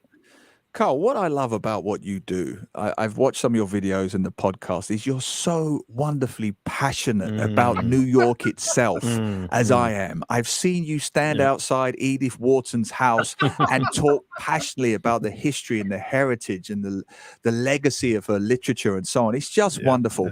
And I try to go to New York every year, every other year. I intend to go again this year in June, July. I will meet you at some point when Let me I go. give you a tour, Neil. Oh, it's happening. It's happening, Carl. But the point is just that people who haven't been to New York often say to me, "What is it about New York, Neil? You keep going back. What is it?" Carl, for the benefit of Singaporeans, you'll do a much better job than I. Many of whom have gone to New York. Of course, to be fair. of course. Yeah. Not my friends. But First of all, what is it about New York? well, and I think it's also true of other cities, major cities in the world. However, what I will say is New York is often compared to an onion, where you keep peeling back the layers. And I've lived in New York for 30 years. I'm actually from New England. I'm not originally from New York. And the thing that makes me so passionate, excited about it, is you're always learning something new. The thing about it is old New York is still here. 19th century New York is still here, if you just know where to look for it. That's the big thing, is people often come to New York, they see Midtown, they see Times Square, they see modern buildings, and all of that's fine. But there is another story to the city that actually even goes back to the 17th century. And parts of it are still here. You just have to know where to look for it, and that's why I love, I've been a licensed New York City tour guide now for over 10 years. And I love sharing that with people on the streets, because as you know, and anyone listening today, when you come to New York, you have to walk around. You have to walk the streets. You can't just sit on the subway or take a bus or whatever happens. Right. Absolutely. And, I'm actually and excited. that's what I love about it, because I'm always discovering something or seeing something I didn't know was there. We're talking to Carl Raymond, the host of the Gilded Gentleman podcast.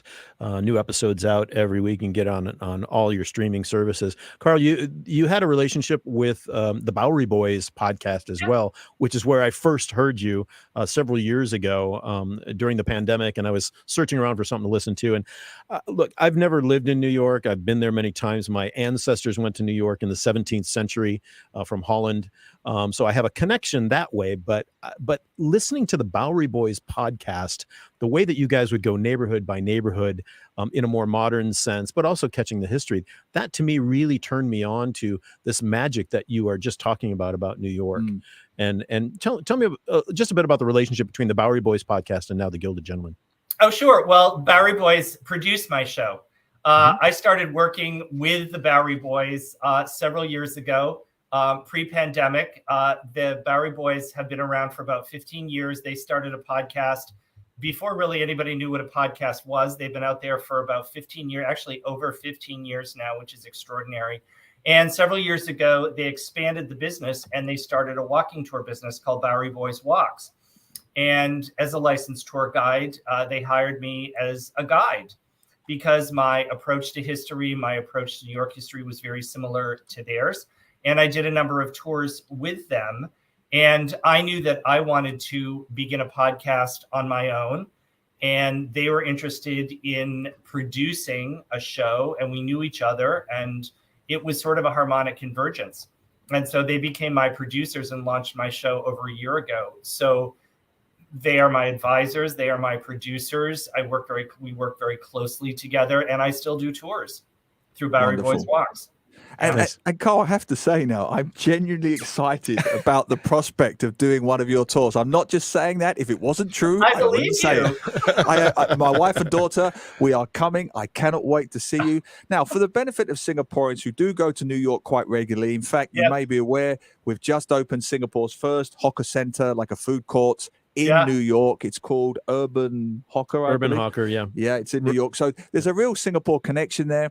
We're starting to travel further afield now that the pandemic is easing. Many great. Singaporeans will go to New York in the summer months during the school holidays. Tell them about your walking tours and why they should take them. What you should absolutely should take, go to BoweryBoysWalks.com, and there are a number of tours. The business has expanded since I first worked with them. I specialize in certain neighborhoods and in certain kinds of tours. I do Edith Wharton's New York, which is a look at her life. It's a look at her characters. If you know nothing about Edith Wharton, that's perfectly fine, because it's a walking tour through what is left of the Gilded Age. So if you're interested in that, please take that. I also do a tour called Inside New York, Inside Old New York. And that's a unique tour because it's the NoHo neighborhood of New York. So it's really an older neighborhood, a little bit further south. And the centerpiece of that tour is an extraordinary historic house museum called the Merchants House Museum, which was built in the 1830s and lived in by one family for over 100 years. And it's a extraordinary historic home where so much of the family's original belongings are still there. And I've worked with the house for a long time. And so the reason I call the tour Inside New York, Old New York, is that you see the neighborhood, but you actually get to go inside a property and see the history from a very immediate view of a family. So it's a unique tour. And we've just launched that and it's selling out. So please take either of those. I'm available for private tours, so I can customize whatever somebody wants to do. And we have a number of neighborhoods of New York that other guides, all under Bowery Boys Walks, actually handle too. So we've got New York pretty well covered, I have to say. Can't wait, Carl. I will see you in July. Carl, thank you so much. We've been talking with Carl Raymond, the host of the Gilded Gentleman podcast, and does tours around New York as well. Great to have you with us. We certainly hope you'll come back on again in the future. I Maybe would when you have an love to interesting come episode. back. Please right. visit me at thegildedgentleman.com. Listen to the show, and I can't wait to see you gentlemen and anyone else who's listening in New York. Thank you very much. Thanks, Carl. Have a great day. Take care. Yeah, bye-bye. Bye-bye. Wide World on Money FM 89.3.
Saturday morning on Money FM 89.3. Traffic.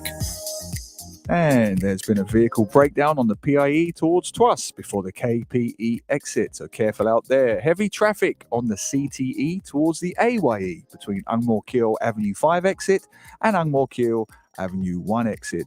Roadworks on the TPE towards the PIE after Passaris Drive 8 exit, avoid lane 3. On the causeways, Woodlands 51 minutes into JB, traffic building there, 36 coming into Singapore. And at the Twas second link, 25 minutes into JB and 23 in the other direction. As always, drive carefully and keep it right here with us on weekend mornings at Money FM 89.3. If you see anything on the roads that we might have missed, you can share it with us via SMS or WhatsApp at 8855-0893. But please send the message through only when you are safely parked. Saturday morning, only on Money FM 89.3.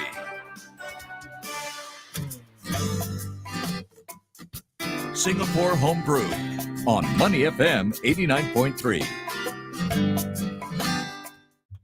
Welcome back to Saturday mornings on Money FM 89.3, our homebrew segment. Today, we are welcoming Loretta Chen, author of M/Other or Mother, if you want to say it that way. Best-selling author Loretta is celebrating the unsung heroes of parenting in her book, published by the Straits Times Press, that explores 20 powerful stories of parenthood, social stigmas, and legal hurdles surmounting to love against all odds. Loretta, great to have you with us this morning. Oh, Welcome. Good morning, gentlemen. So happy to be here. And can I just say, it's always I get such a kick when I hear an Angmo say Angmo Kyo, Neil, when you said, I just You're not the love first person to say that. Thank you very much. Oh, thank you so much for having me, gentlemen. Great to have you. All right, give us the overview. I've just kind of done a little bit of an intro there, but tell us about, and first of all, how do you say it? Do you say mother? Mother. Yeah. You do say mother. Yeah, Okay. like other, mother. Got Yeah, it. just really highlighting the other and mother. Yeah, exactly. Tell us, what was the concept for this?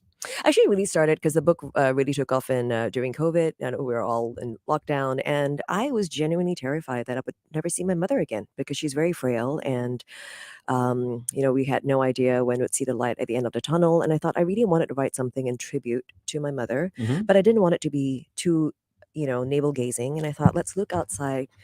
As I'm celebrating my mother, but I also wanted to pay tribute to other non-heteronormative mothers. I cisgender, come from a very supportive family, but I really started thinking about what about other structures, other familial households, foster moms, stepmoms, LGBTQIA moms, and I really wanted to push that agenda and started asking those questions. As you all know, as creators, once you start thinking about something, we have to do it. It's like Pandora's box is open, and I started asking those questions, and I felt we had to get some answers for them. Well, that's right. I mean, the book is published by Straits Times Press. You explore 20 very powerful stories of parenthood, social stigmas, legal hurdles, that kind of thing. How did you come about the selection? Which stories to include and why?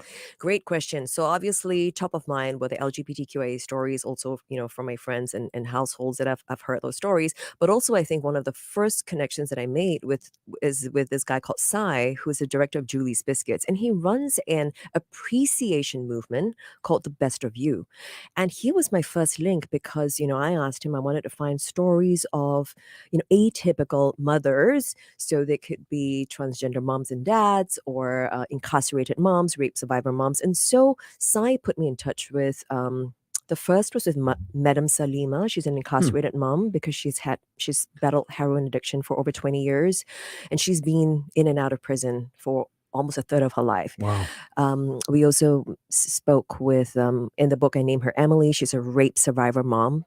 She was date raped and she never knew her assailant, and she got pregnant after the violent attack. And she chose to keep that child. And then we also interviewed teenage moms that obviously had to either abort their child or keep their child because of tradition and religion. I think the one that, if I can speak about it without crying, would be Joycelyn. She's a terminally ill mom, and she's now an immortal mom. And now I've got to hold back my tears, gentlemen, on a Saturday morning. She passed away in the course of writing the book, and she said, I want to share my story with you because I want my daughters to know how loved they are. Oh, that's beautiful. Loretta, and we're speaking with Loretta Chen, author of the book Mother. Powerful stories. Very. The over as I'm hearing you talk about it, I haven't read the book yet, but I'm hearing hope. I'm hearing forward positive motion, not being a victim. I'm hearing these themes kind of in your description. Is that accurate?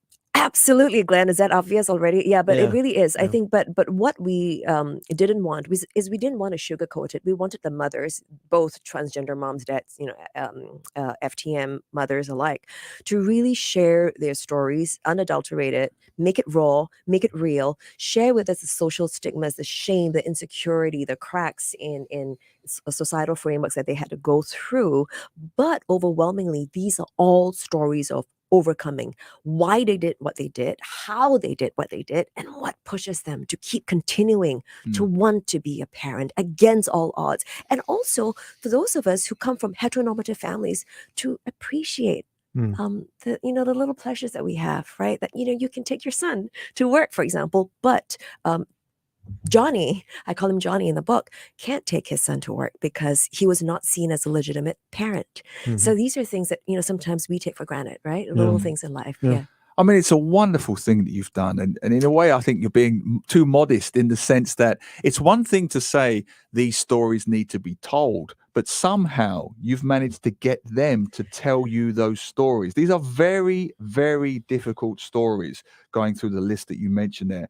How did you do that? How did you sit down with these women and say, to gain their trust, basically, to get them to open up to you, to share what is very traumatic in some cases? Yeah, and men as well, because the identification of the mother is that men are also included in the stories. But Neil, this is such a huge compliment that you're paying to me because you're a best-selling author yourself, and so you do know how difficult it is to write these stories because it can be incredibly lonely.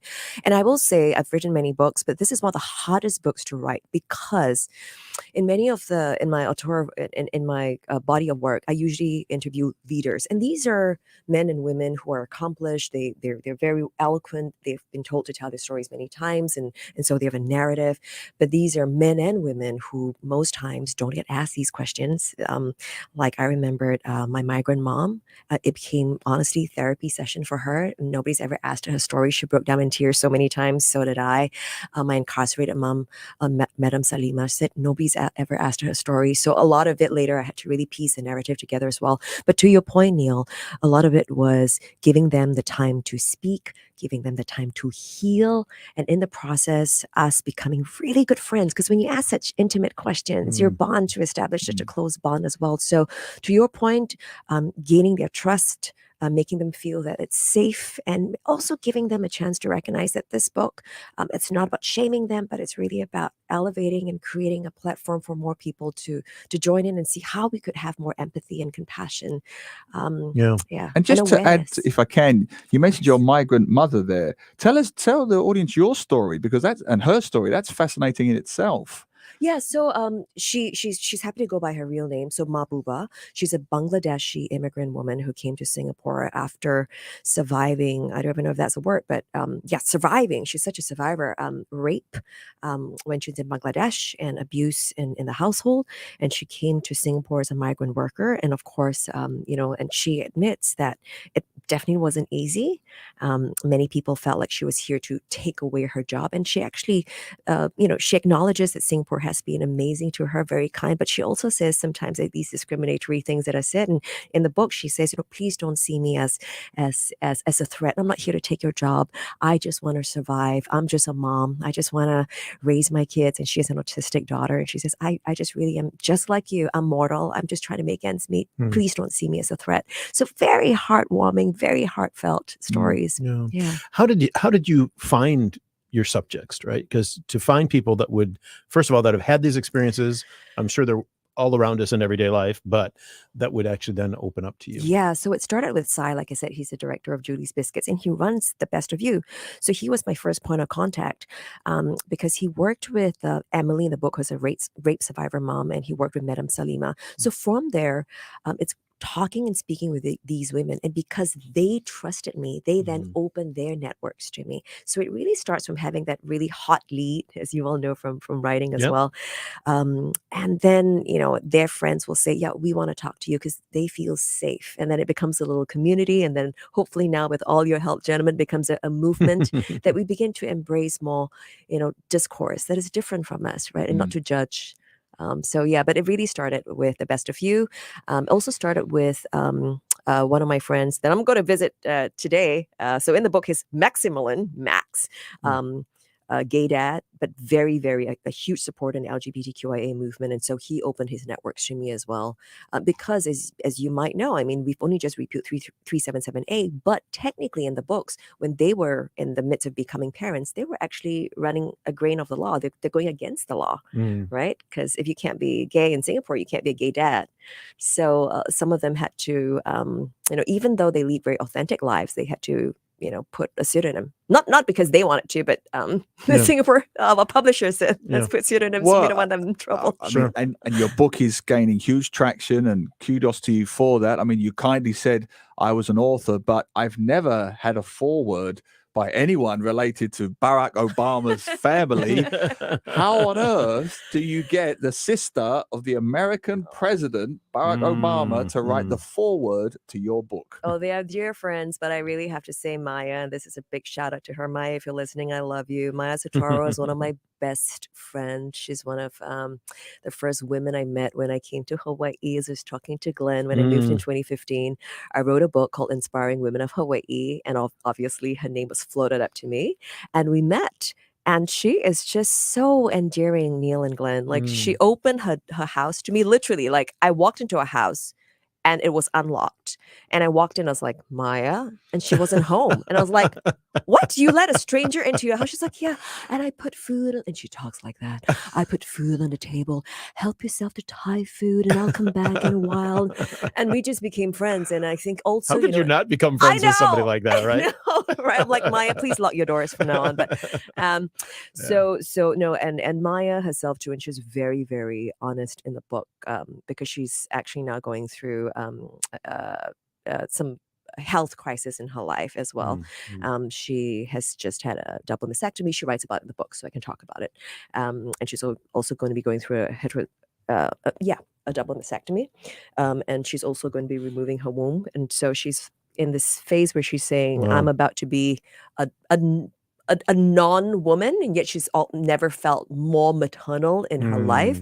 She wrote about that in the foreword, and she was very supportive of this mission and this cause that we're trying to do to give a voice to the marginalized and the underserved. Wow. And you spend most of the time in Hawaii, or how much are you traveling? How much are you here in Singapore? And I don't think you said it. You're Singapore born, aren't you? I am Singaporean. I still am. Yeah. I think you can take the girl out of Singapore, but you can't take Singapore out of the girl, right? So I can talk like that on air if I can break out a little bit and talk like that. Hawaii, as you well know, Glenn, has my heart because it's just so beautiful. But I do spend quite a bit of time now in Singapore only because mom is frail, and I also started a metaverse architecture firm called Smobler that's doing really well. The Singapore government is very supportive, so I've been back a lot because there's a lot of interest in the digital space. We can talk about that on another show. So I'll be back a lot more than I thought, because I moved in 2015 thinking that I'll be taking it easy in Hawaii, but as life would have it, I guess I'm supposed to be up and about and being an entrepreneur. I mean, it sounds fascinating in itself. What is your story then? So how did a girl from Singapore end up in Hawaii? All right, how much time have you got? So I'll try and keep it short. So born and raised in Singapore. In 1999, I was given a scholarship to read my master's in London, and then given a scholarship to read my PhD in UCLA, and did that. But during that time, my dad had cancer. And so as the prodigal daughter, I came back, spent time in Singapore, ran a creative agency business with my brother Eric, and I have another celebrity brother, Edmund, that people know. And so we did a lot of work in Singapore, but I always loved to teach. So I always taught on the side, and I also started writing around 2012. But anyway, one of my clients when I was running the creative agency was the government of Bhutan. And when I was in Bhutan, I don't understand this, Glenn and Neil. I think it's just meant to be. I went there. and I fell in love with Bhutan. I felt the synergy, and I felt like I really want to get back to nature. Yeah. And we were just there in December for holiday. Yeah, my we family. should exchange Yeah. travel notes at this point. It's like we like the same things. Clearly, that's fascinating. Bhutan and Hawaii It was and Singapore. unbelievable. No, Yeah. this is unbelievable. But We need to Bhutan talk. does that to you, though. I mean, actually, Hawaii does too. Right. You know, yeah. Right. And so I have to say there's that Yeah. part of me that's like, I wanted to move to Bhutan, but I'm still, from a developed country, and I thought I still wanted proper healthcare. Yeah. If I could Yeah. be Yeah. my privileged self coming out. Yeah. And so I really started shopping for a country. And in 2012, I traveled to Hawaii, fell in love with it, and moved in 2015. Such a life of privilege, isn't it, to be able to country shop like that? You're absolutely right, Glenn. And know? I think that's why we do what we do, because we want to create a platform for Yeah. those that don't have the privileges Yeah. that Which you're doing with this book, Mother, Oh. 20 Powerful Stories of Parental Love Against All the Odds. Now, what I find very impressive and very humbling is when I read about the proceeds of this book. Tell us a little bit about that, because they're not going to you, are they? No, they're not going to me. It's going to now be split between the Best of You, which is the appreciation movement, and Joycelyn's family. So Just remind us again who Joyce. Yeah, so Joycelyn, as I shared earlier, she's the beauty queen, ex-beauty queen, I think Miss Singapore, and she, never wanted to be a mother, never wanted to get married, but thought, she met somebody, and she met somebody, and she thought, okay, I'm going to do that. And soon after she got married, she suffered. She had 2 kids, suffered from postnatal depression, and so she also wants to use this platform to Yeah. talk about postnatal depression Very and tell, serious problem. and tell women to not hide in shame, talk about it, because she hid in shame because she was like Miss Singapore, and she Yeah. was a Of course. pretty Living girl. the Like, life. who am I to Yeah. talk about postnatal depression? Shut up! You have Yeah. nothing to complain about. Get on with it. 2 beautiful kids. Yeah. And so she really wants now for me to use this platform to say, talk about it, ladies. Seek help. It's real. And immediately after that, just as she was not healing from a postnatal depression, she gets a cancer diagnosis. And so now she's like, I really want to live for my kids. And she can't because she's been given this diagnosis. Anyway, long story short, she shared with me the story over COVID, Yeah. and she knew that her time was up. And so she wanted this Wow. book as a gift to all. And I felt that the only Mm. way to honor her family was to donate Beautiful. the proceeds to her family and her 2 beautiful daughters. Wonderful story. Loretta Chen, we have to leave it there. Loretta Chen, the daughter of Singapore and the author of Mother. I love that. Thanks for being with us today. We hope you come back, and we'll talk about other things next time you come back. Absolutely. And the How's book that? is available at all major bookstores in Singapore, Kindle and Amazon. Get your book now, Mother. Thanks, Loretta. Thank you. Singapore Homebrew on Money FM 89.3.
store has been struggling for the past 18 months ever since Kenny Leck became embroiled in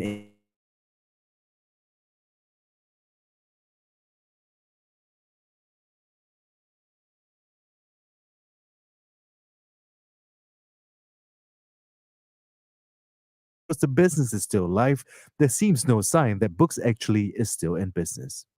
Singapore, meanwhile, has introduced a revised action plan targeted at helping older Singaporeans live healthy, secure, and more fulfilling lives.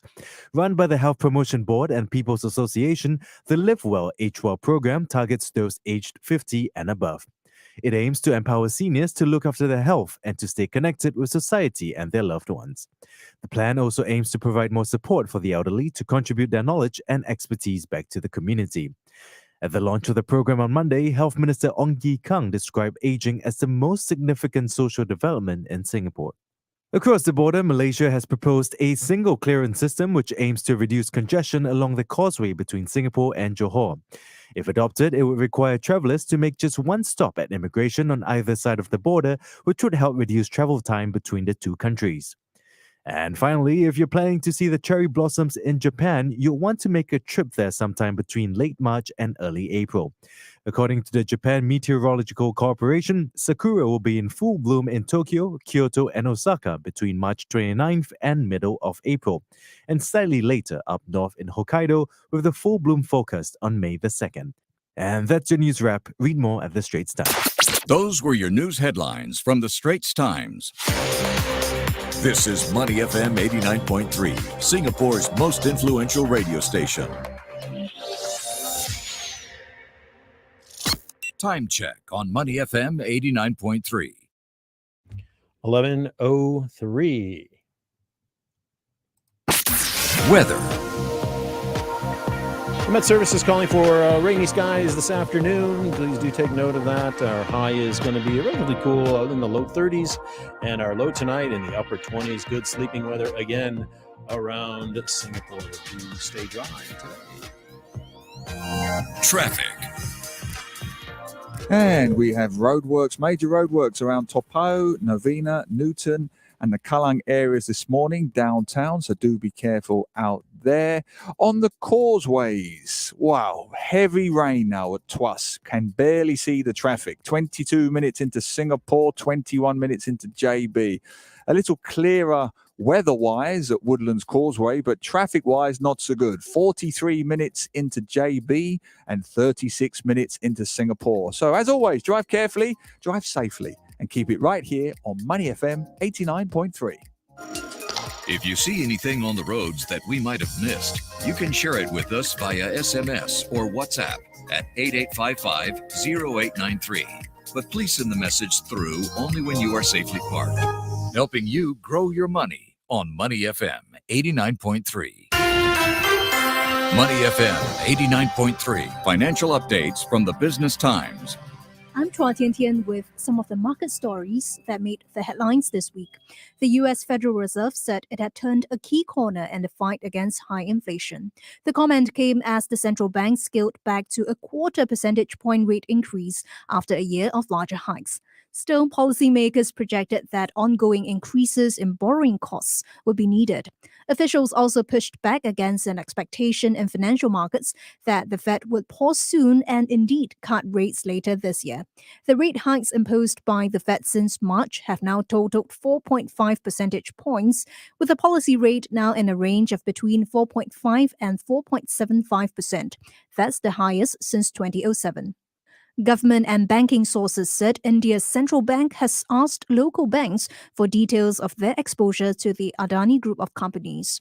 One of the sources said information sought by the RBI included details of collateral being used to back loans and any indirect exposure banks may have. The Reserve Bank of India did not immediately respond to a request for comment. Meanwhile, Societe Generale said in a report that the Indian banking sector's direct exposure to the Adani Group was just 0.6%. It added that markets were overpricing the risk to Indian lenders of their exposure to the Adani Group and that a sell-off in banking shares seemed overdone. And finally, let's take a look at how the Singapore stock market ended the week. Singapore shares ended higher on Friday as REITs continued to climb amid expectations that the Fed would halt its interest rate hike soon. The Straits Times Index advanced 0.6% to close at 3,384 points on Friday. Losers outnumbered gainers 306 to 281 after 2.2 billion securities worth 1.4 billion Sing dollars changed hands. The top gainers on the index included Fraser's Logistics and Commercial Trust, which climbed 4.6%, and Mapletree Logistics Trust, which rose 2.3%. Meanwhile, the top loser was Keppel Corp, which fell 5.1%. And that's your finance wrap here on Money FM 89.3. I'm Chua Tian Tian. Those were your financial updates from the Business Times. This is Money FM 89.3, Singapore's most influential radio station. Saturday morning, only on Money FM 89.3. Welcome back to Saturday Mornings with Neil Humphreys and Glenn Van Zutphen, 11:07 on your Singapore Saturday morning. Hope it's all going well. What a morning so far. Well, that Loretta Chen, who was just with us in this last segment, she is amazing. Fabulous interview, a humbling interview, Yeah. I have to say. What she's doing with that book, it's a very, very powerful book, a very necessary book, all proceeds going to the right places. It's called Mother, that's M/other. You can get it at Kinokuniya and all good bookstores. Published by Straits Times. Press, that's Yep. right. Yep. And I just wanted to update because the traffic has refreshed. Good. There's just What do we been a got? vehicle breakdown on the AYE towards the MCE before Clementi Avenue 2 exit. So careful in the AYE area. And not far from where we are now, very heavy traffic on the PIE towards Changi Airport. Oh, what else is new? What else is new? It's the PIE. What do you It's the expect? PIE. Oh, really? By the PIE and the CTE, it's crowded? I Do you didn't know- know that. This is What a not a joke shocker. because I don't live in that area, but we've had a car now for about 6 years, 5 or 6 years. Yeah. We have been, I'm not making this up, we have been on the CTE no more than a dozen times. Is that right? I loathe the road with Yeah. a passion because it's one of the oldest roads in Singapore. It's very narrow. It goes right through the heart of Singapore. It's a traffic jam. Yeah. Speak to any taxi driver in Singapore. They will go to Bintan before they'll go on the CTE. They will find any which way they can to avoid the CTE. It's just not a fun road. Of course, it depends on the time that you're doing it, but generally, if you're coming into town and it's heavy traffic, ride the right lane until after the split off for the PIE, and then you ride the left lane. Yeah. And then you ride the right lane again just before the tunnel into Fort Canning. Anyway, yeah, there's ways, there's tricks. There's tricks. There's tricks. tricks. There's always Anyway. tricks. What else do we got? Oh, there was something else going on I was going to mention. Anyway, great to have Loretta Chen on with us. That was fun. If you missed any of our interviews, of course, we had Carl Raymond on from the Gilded Gentleman earlier in the 10 o'clock hour. We podcast all of our interviews, and they should be ready sometime in the early next week. Just Google Money FM podcast Saturday morning, and you will take us right to our podcast site. You can listen again, share them, download them, Absolutely. whatever you want to do. But that interview with Carl Raymond, who, if you wasn't listening, he does the Gilded Gentleman history podcast about New York. He also does walking tours. Was fascinating. It ties in nicely with our next guest, who's coming in from the National Heritage Board. I love walking tours. I think it's some of the best ways to explore a city. I've actually done some both as a visitor and as someone who's given the tours. I've done a murder mystery walking tour where I took people around Marina Bay to show them the sites of the murder locations in my books. And would you believe the fictitious sites? Well, if you like. Yeah. Okay. Oh, No, okay. of course, fictitious. And I thought when they pitched this idea to me, I thought, no, I don't know. It was sold out within seconds. The macabre elements, this one murdered here, that one murdered there, the inspiration for this. But seriously, there is something about that personal, tactile experience of a walking tour with a guide around a historical site or a heritage site. I know that NHB do many. I've done many myself. And on top of that are the walking tours you can do yourself, which NHB has many in Singapore. I've done the ones in Sentosa. around Labrador Park. If you've got nothing else to do this weekend, a good walking tour, fantastic. Singapore Homebrew on Money FM 89.3. Joining us now in studio from the National Heritage Board is Go Chor Tong, the Director of Strategic Communications. Big plans for the National Heritage Board in 2023. Good morning. Welcome to the show. Good morning. Hi, Glenn and Neil. Okay. Always good to have you back, my friend. As we said off air, 2023, big year, pandemic, hopefully, fingers crossed. It's opening up in a big way. We can do more, we can see more. Tell us about some of your big plans for 2023 at NHB. 2023. Wow. Okay. I think, yeah, you're right. It's been sort of a big move from last year, the recovery from COVID. And we've launched, like last year, Heritage Trails. We brought back the Singapore Night Festival. You guys might have gone there.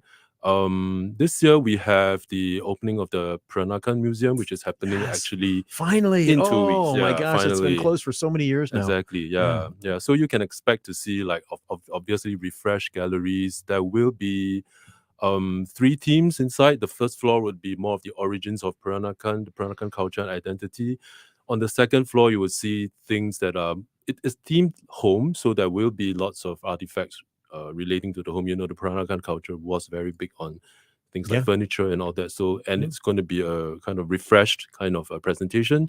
And on the third floor, you will see something that is quite similar to the ACM's fashion and jewelry floor. And that's also something very big on the for the Peranakan culture. Exciting, huh? Yes. It's going to be really great. I mean, that is really, I think, the one thing that we can say is truly Singaporean, right, is the Peranakan culture, right? Yes, Food, yes. the clothing, Exactly. the lifestyle. Exactly. And of course, you know, Malaysia That's right, yeah. Participated in that too. But Mhm. that is really a Singaporean In a way, yeah. as it gets. Yeah, we took a lot from, of course, the archipelago, and we call that loosely the Nusantara, the Malay and Indonesian background to that. And what's also interesting is there are a lot of sort of hybrid cultures that are in the Peranakan culture. There's the Chetia Malacca culture that's like Indians that came from Malacca, and they also settled in Singapore. And they kind of assimilated here and there. So you can't really sort of notice them around, but they have their own culture. They have their own ways of, like, their temples. Their signages are different from the usual what you see in the Tamil temples. You know, the very garish kind of sculptures on top of the temples. But theirs is a little different. Yeah. So we can find out more about these things. And that's the wonderful thing about all cultures, but particularly the Peranakan culture.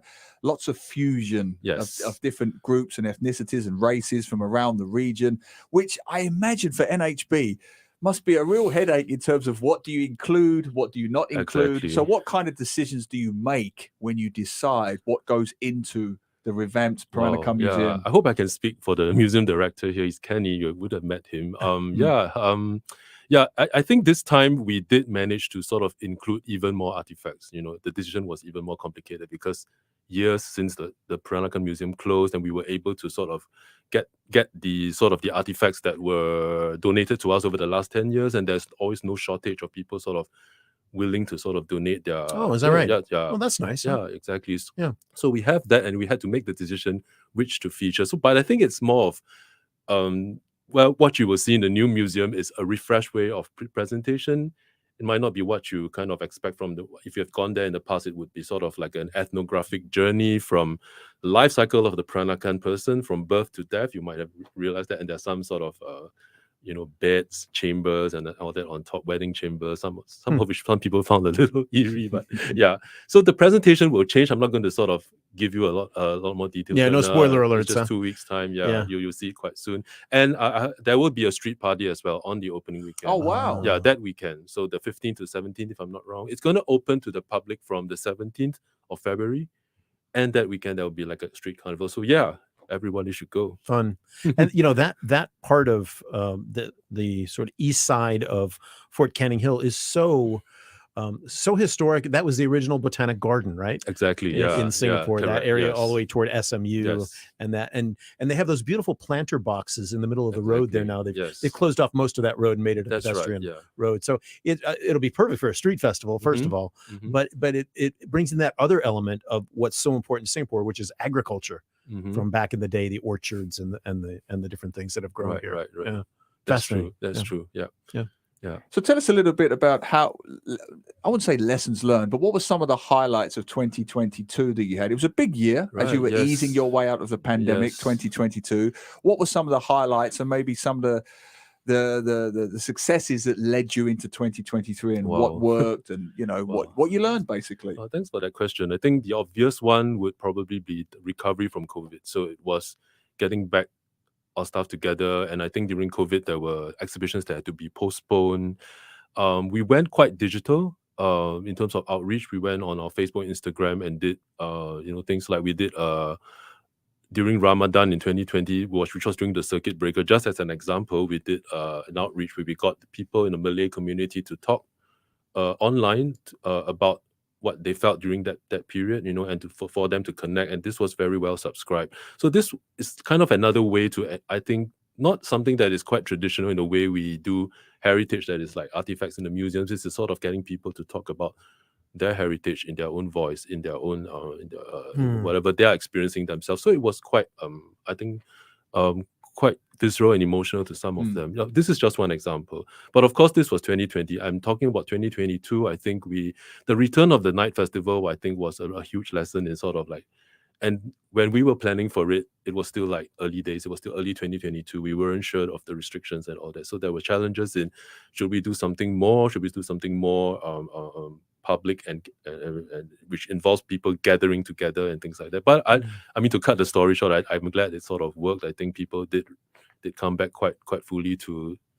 I mean, they were kind of expecting maybe gatherings like in the past when we had full-fledged festival villages, and that didn't quite happen in that way because we were sort of like we couldn't sort of plan and go all the way. But we did, like, for example, the Cathay Experience Theatre, which mimicked the old Cathay Theatre, and it was just timely because the Cathay Theatre was sort of closing around that time, and then we did a little it's kind of a makeshift thing, but we had an experience where visitors could go in, and it's kind of a murder mystery as well. I'm not sure if you guys went, but I remember it. I remember it. Yeah, it was kind of that, and there were characters playing different different parts of Singapore. The Singapore characters that would have appeared in maybe 50, 60 years ago, if I'm not wrong. This was the heyday of the Cathay film period, and they got to go around. The characters were in character, of course, and in the end, that was like a big review. Like, who did you think was the person who killed someone? Nice. Yeah. We're speaking with Goh Chor Tong of the National Heritage Board about lessons they learned in 2022 and what they've done and what we're moving toward in 2023. From 2022, did you take any lessons about having different types of events like hybrid events and virtual events, things online that you think might also be useful going forward? Because people do love to get out in person, of course, to go see things, but many people, perhaps they're older or maybe younger with kids, can't always get to the physical location, but may still be interested. What lessons did you take from how you were changing things over the past few years? Yeah, so I think that's a good question. I think for the older people, we do have like connections with various like senior care groups and all that, and they would and this has been going on even before COVID, to sort of bring them to the museums. We would bus them to the museums, and they would have their own customized experiences where they can, for example, be in a room and talk to each other about memories. We would show them old paintings, old artifacts. They can sort of use that to relive their past, and in that sense get sort of like a connection, and sort of like it kind of boosts their mental health as well, because it's like, I connect with my memories, I remember who I am, my identity, and things like that. So that's just one area we work with the seniors, and that will continue this year, just to sort of give a forward kind of advance notice, because this year in September, a reunion space will open in the National Museum of Singapore. This is a sort of a room that's customized. It has tables, chairs, a certain kind of furnishing that will help seniors reconnect with their past. There will be activities there, and there will be, it's even sort of catered for people, for example, with dementia. That's wonderful. Yes. I mean, I don't know if you have any. I know you brought some visuals today. By all means, show them when it's relevant. But to the camera, I'm fascinated by this reunion space. I've not heard of something like this before. So you're going to have seniors in this space in the National Museum of Singapore, and you're Yes. going to recreate what around them, just so I can build a mental picture of what it's going to look like Right, and feel yeah, like. Yeah, I don't have pictures, No, unfortunately. you could just tell us. Yeah, Yeah. so it's what I've seen. It's essentially a sort of a space design in a more nostalgic format, is what Right. I will say. Tables and chairs that might be from from the past. And there will be maybe paintings that are already on the wall, certain artifacts that are placed around. I really don't have that many details. I think what they would do with the space is also to bring in sort of the people who are conducting the activities would then bring in some of the other artifacts as well. So I really don't have that many other details. But what I can say is in that gallery 10, that is sort of outside of the National Museum in a with its own entrance that you might have gone to during the night festival, and all that would be the space that's going to be dedicated for this. So it's a real dedicated space. I've always wondered how NHB sort of interfaces with some of the other organizations in Singapore, like the National Museum, for example. You know, are you guys? You're not the same entity, but yet there must be some crossover. How does NHB sort of interface with many of these other historical agencies around town That's a good and question. museums? Right. We actually, NHB manages about 10 different museums, but like, for example, the National Gallery is not part of NHB. Right. And the Singapore Art Museum isn't as well. And we also have a lot of, other museums in Singapore, like the Art Science Museum, small museums like you could name like the LTA Gallery, the URA City Gallery. So we do have a network with them. We call it the Museum Roundtable. That's sort of like a capability development and experience sharing type of network that we do meet quite often, and we do share sort of experiences, stories. And this was also very important during COVID, when it was everyone had to sort of restrict attendance and find ways to deal with, how do you get interactives up and open again, for example. Just one of many issues that happened during COVID. So the Museum Roundtable not only it's not just an internal sort of setup, it's also front-facing. For example, like Battle for Singapore is something that we do with the Museum Roundtable. Yeah, it's a upcoming. You're gonna the media preview is next Tuesday anyway. So I thought we might talk more about it. But just to mention, sort of, there are like, for example, so that's one of the things we do with the Museum Roundtable. We have an annual children's season with them as well. Programs that are catered more for children, that happens during the June holidays. And what just happened was the Lunar New Year. We usually do like a Hong Bao collection, a red packet collection that has each museum's designs on it, and that's something we do with them. So it's also outreach. Nice. Yeah. Wonderful. Yeah. Well, you haven't said it yet. It's a big year for you guys. It's your 30th anniversary. Yes. NHB 30 is the hashtag NHB 30. What do you think some of the significant achievements are in the 30 years, and what are your plans going ahead to celebrate this very auspicious occasion? Right. Yeah, that's a big question as well. Going forward, plans are not quite set in stone yet, because it's the 30th anniversary of NHB, but we don't want to sort of just make it about ourselves. It is really something that's we should celebrate what the community has brought in, all our partners have brought in through our 30 years as well. So part of that is encapsulated in, you might have heard about that, we are sort of getting to the next step of our heritage plan, the Heritage Plan 2. So I can talk a little bit about it. And so we're going to launch it later part of this year. Yeah, we're going to close off the first one and go into the second one, and that will be announced by the Minister for Culture, Community and Youth sometime soon.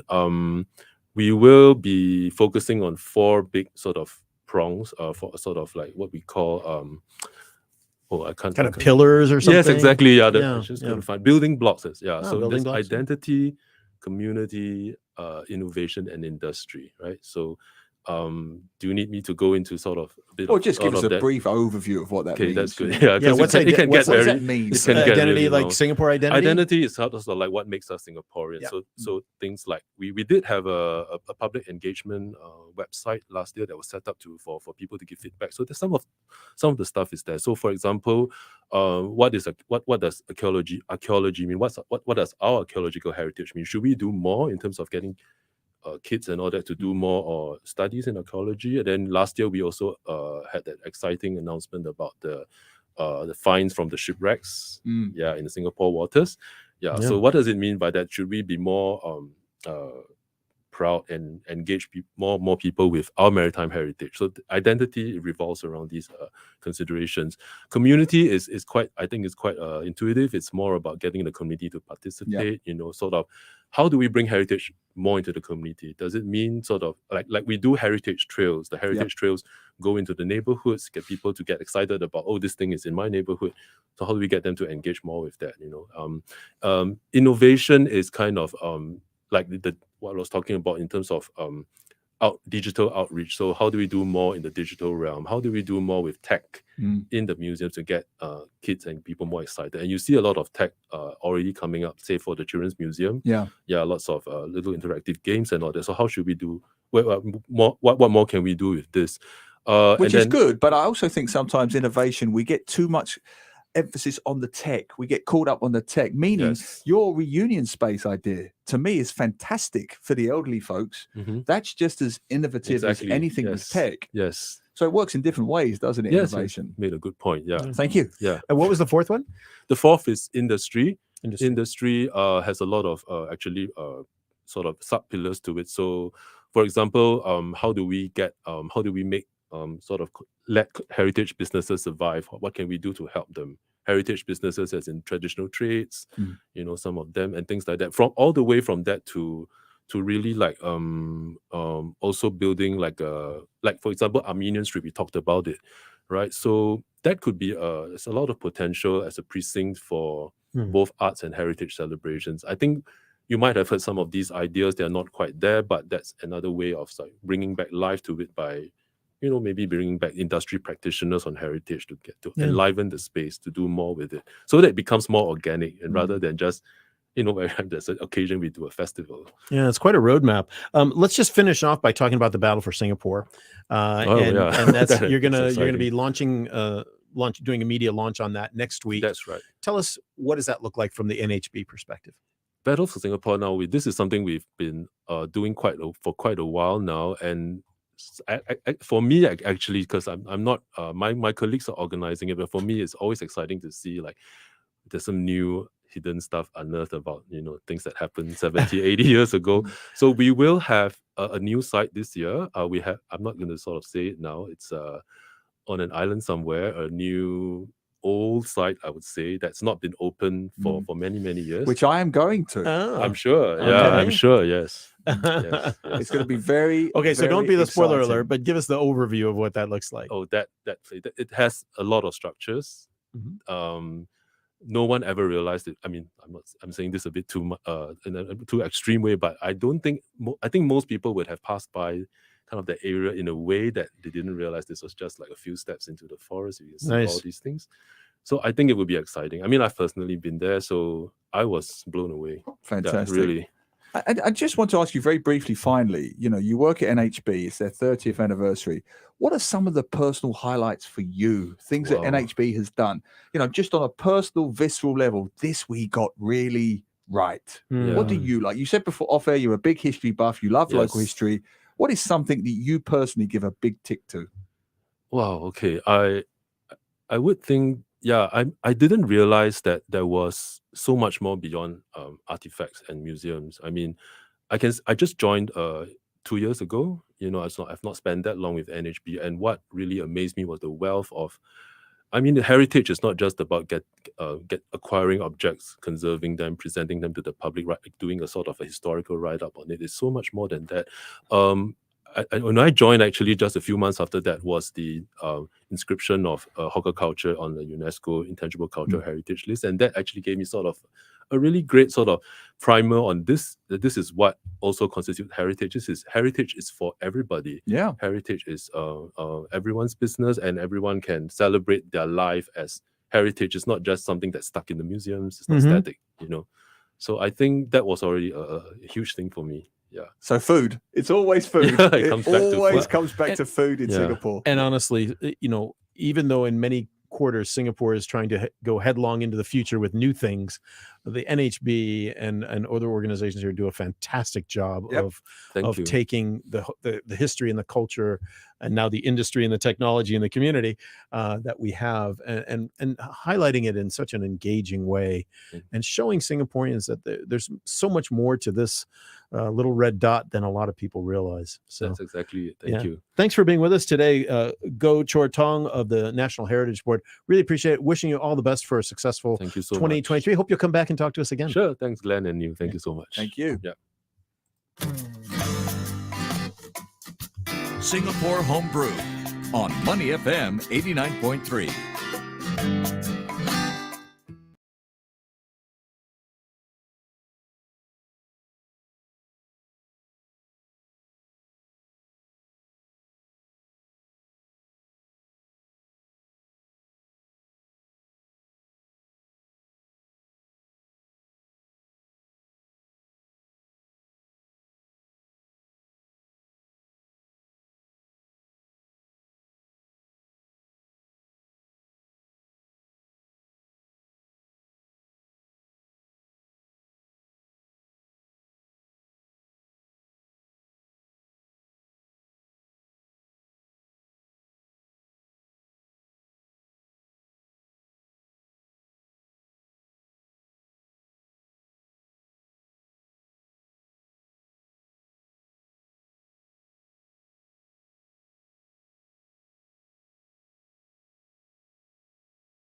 Wait for me to come home. Saturday morning on Money FM 89.3. Traffic.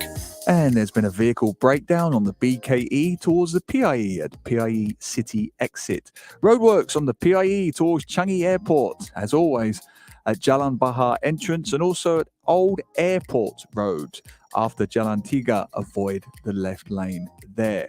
On the causeways, let's take a look. Woodlands, easing a little. 38 minutes into Johor, 32 into Singapore. My word. There's one heck of a storm at Tuas Second Link.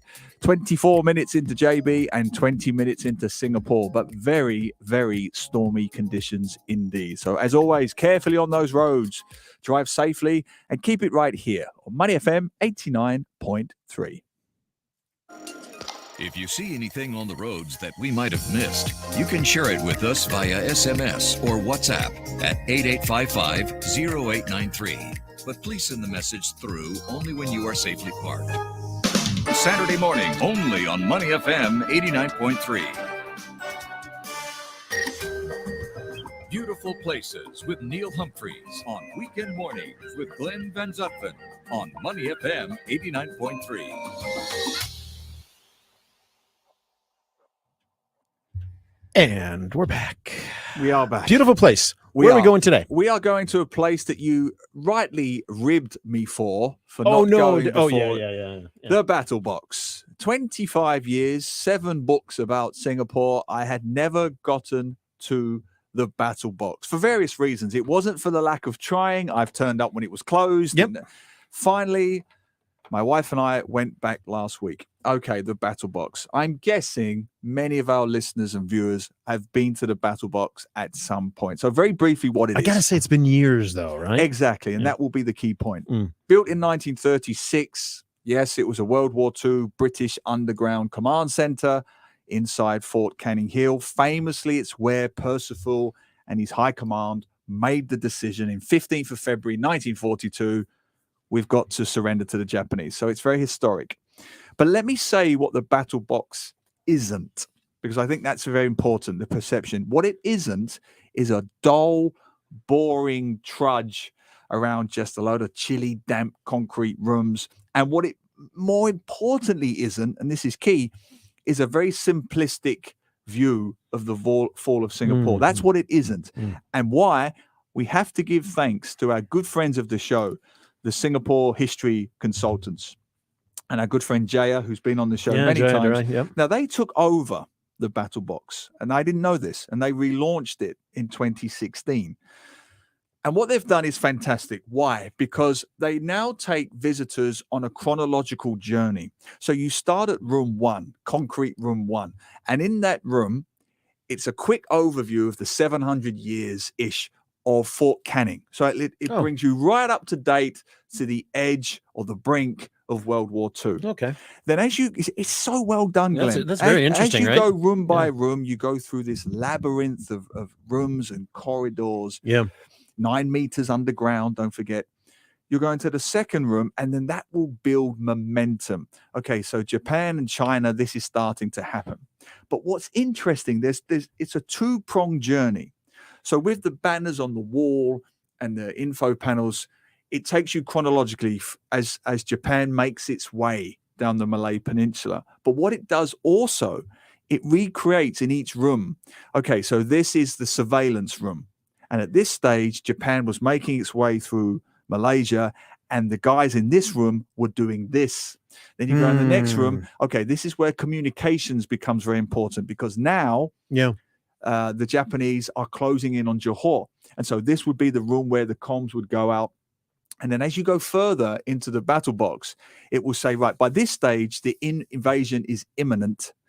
And so now you've got the high command sleeping here. They're not leaving here. They're here 19 hours.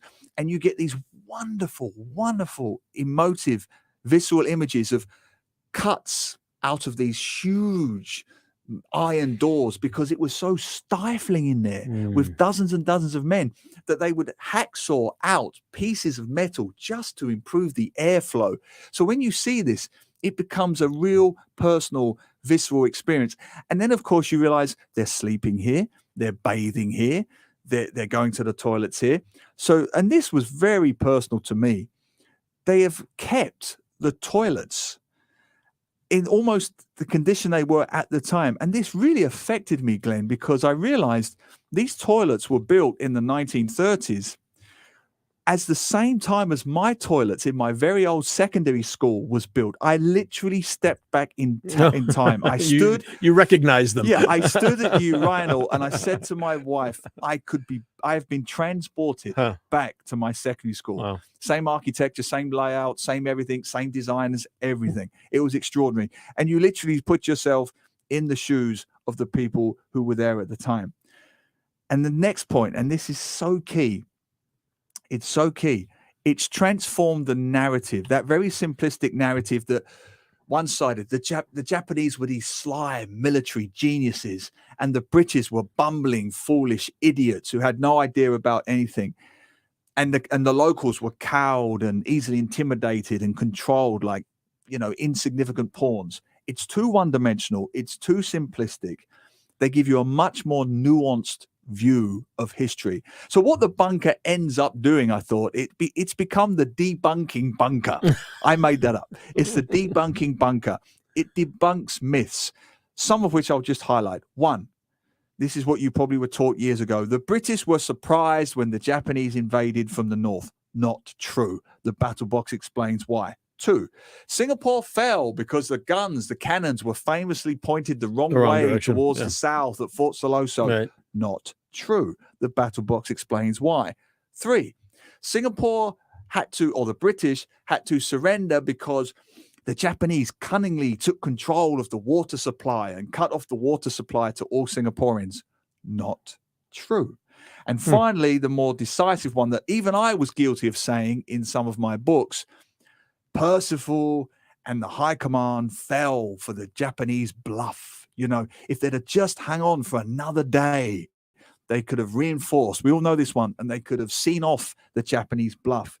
It's not true. And when you go into the battle box, they debunk each of these myths. Oh, fascinating. And they give you a much more nuanced view whilst taking you on this very tactile chronological journey leading up to the room itself, which is very powerful. They have the mannequins and the big room, But once you've been on this battle box journey, you literally and metaphorically get to the position that Percival is in. I understand now why Percival has to make this decision. I understand why they really have no alternative but to surrender. And that's what the battle box has become. It's become a much more nuanced, deeper, richer interpretation of events leading up to that fateful moment. It's brilliant. Wow, thanks, Neil. That is really interesting, because the last time I was there was prior to 2016. It would have been,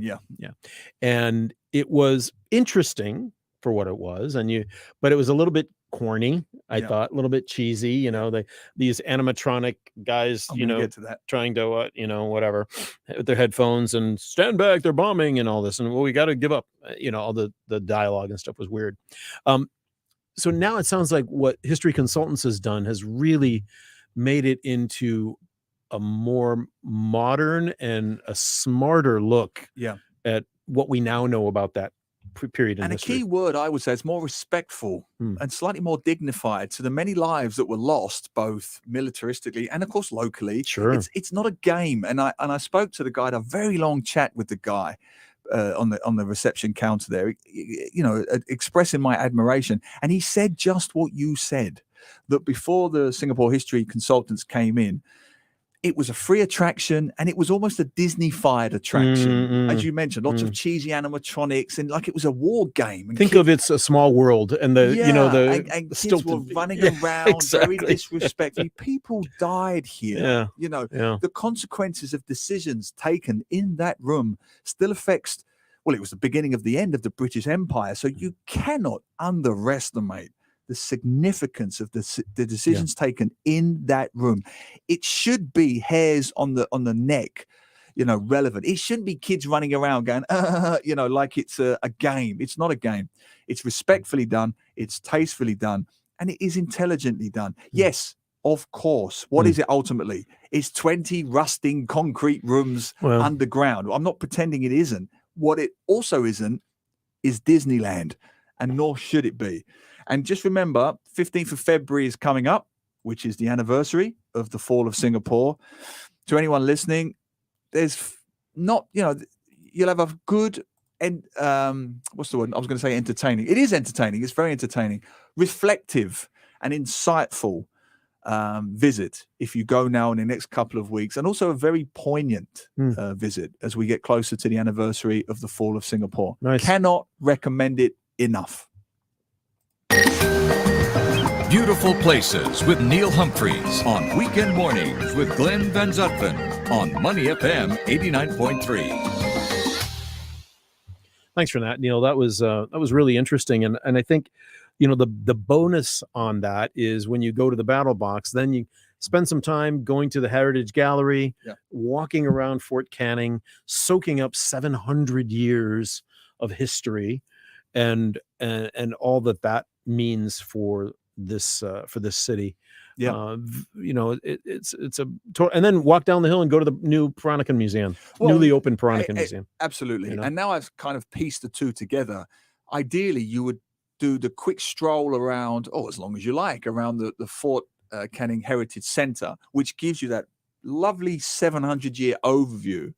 And then once you've got that perspective, you wander down to the Battle Box, which condenses that very intense period of January, February 1942.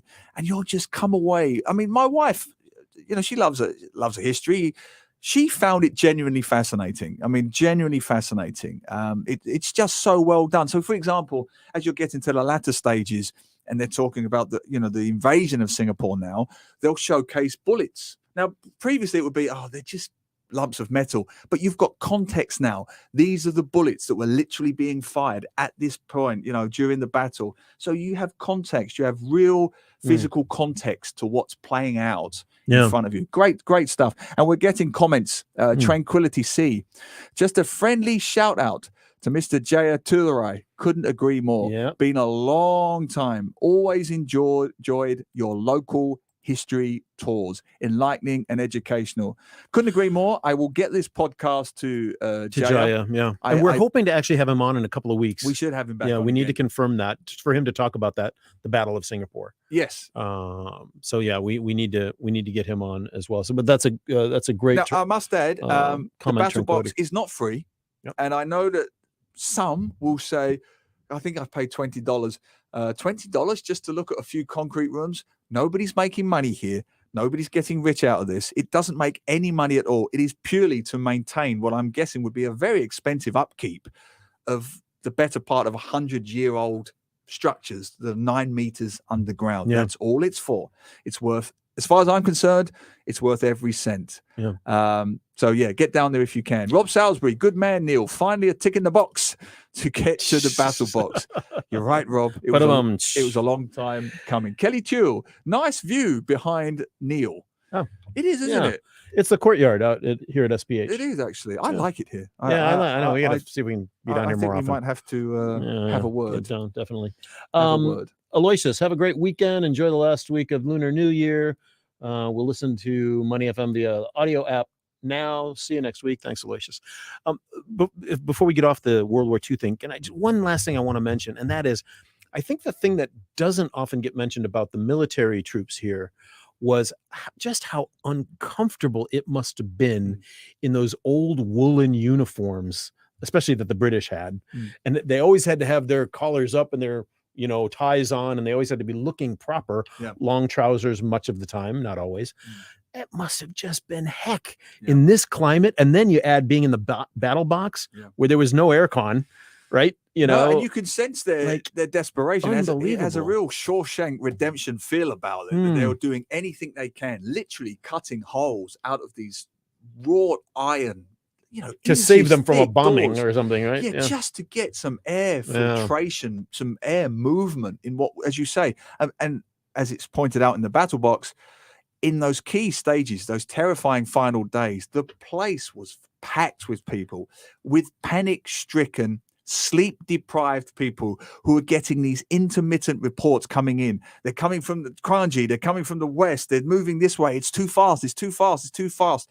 So they're sleep deprived, they're starving, they're sweating, and they must have been facing pure terror. Just terror. Yeah. Knowing what's coming. Yeah, And totally agree with you. last point. Yeah. Percival, you know, I've been guilty of this in my books as others, you know, the foppish public school boy, officer, buffoon. You do come away, I know I've used this word several times, but you do come away with a slightly more nuanced and sympathetic view towards Percival. If you want to point fingers, you go much higher up. You go to Churchill, you go to the military command overseas, the fact that they left Singapore completely exposed, completely neglected, just sent out those 2 warships famously.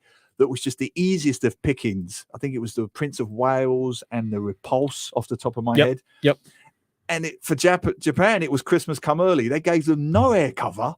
So the Japanese bombers just thought, how many do you want to drop? Thank you very much. We'll be here until the job's done. I mean, it was just a military disaster from Churchill's standpoint. I can't wait to talk more about this. I love World War II history and all that it means for so many theaters around the world, but certainly, as you mentioned, for Singapore and what that meant for the British Empire. Absolutely. Just really, really interesting stuff.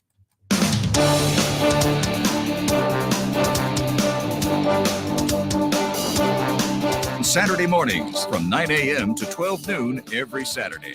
Only on Money FM 89.3.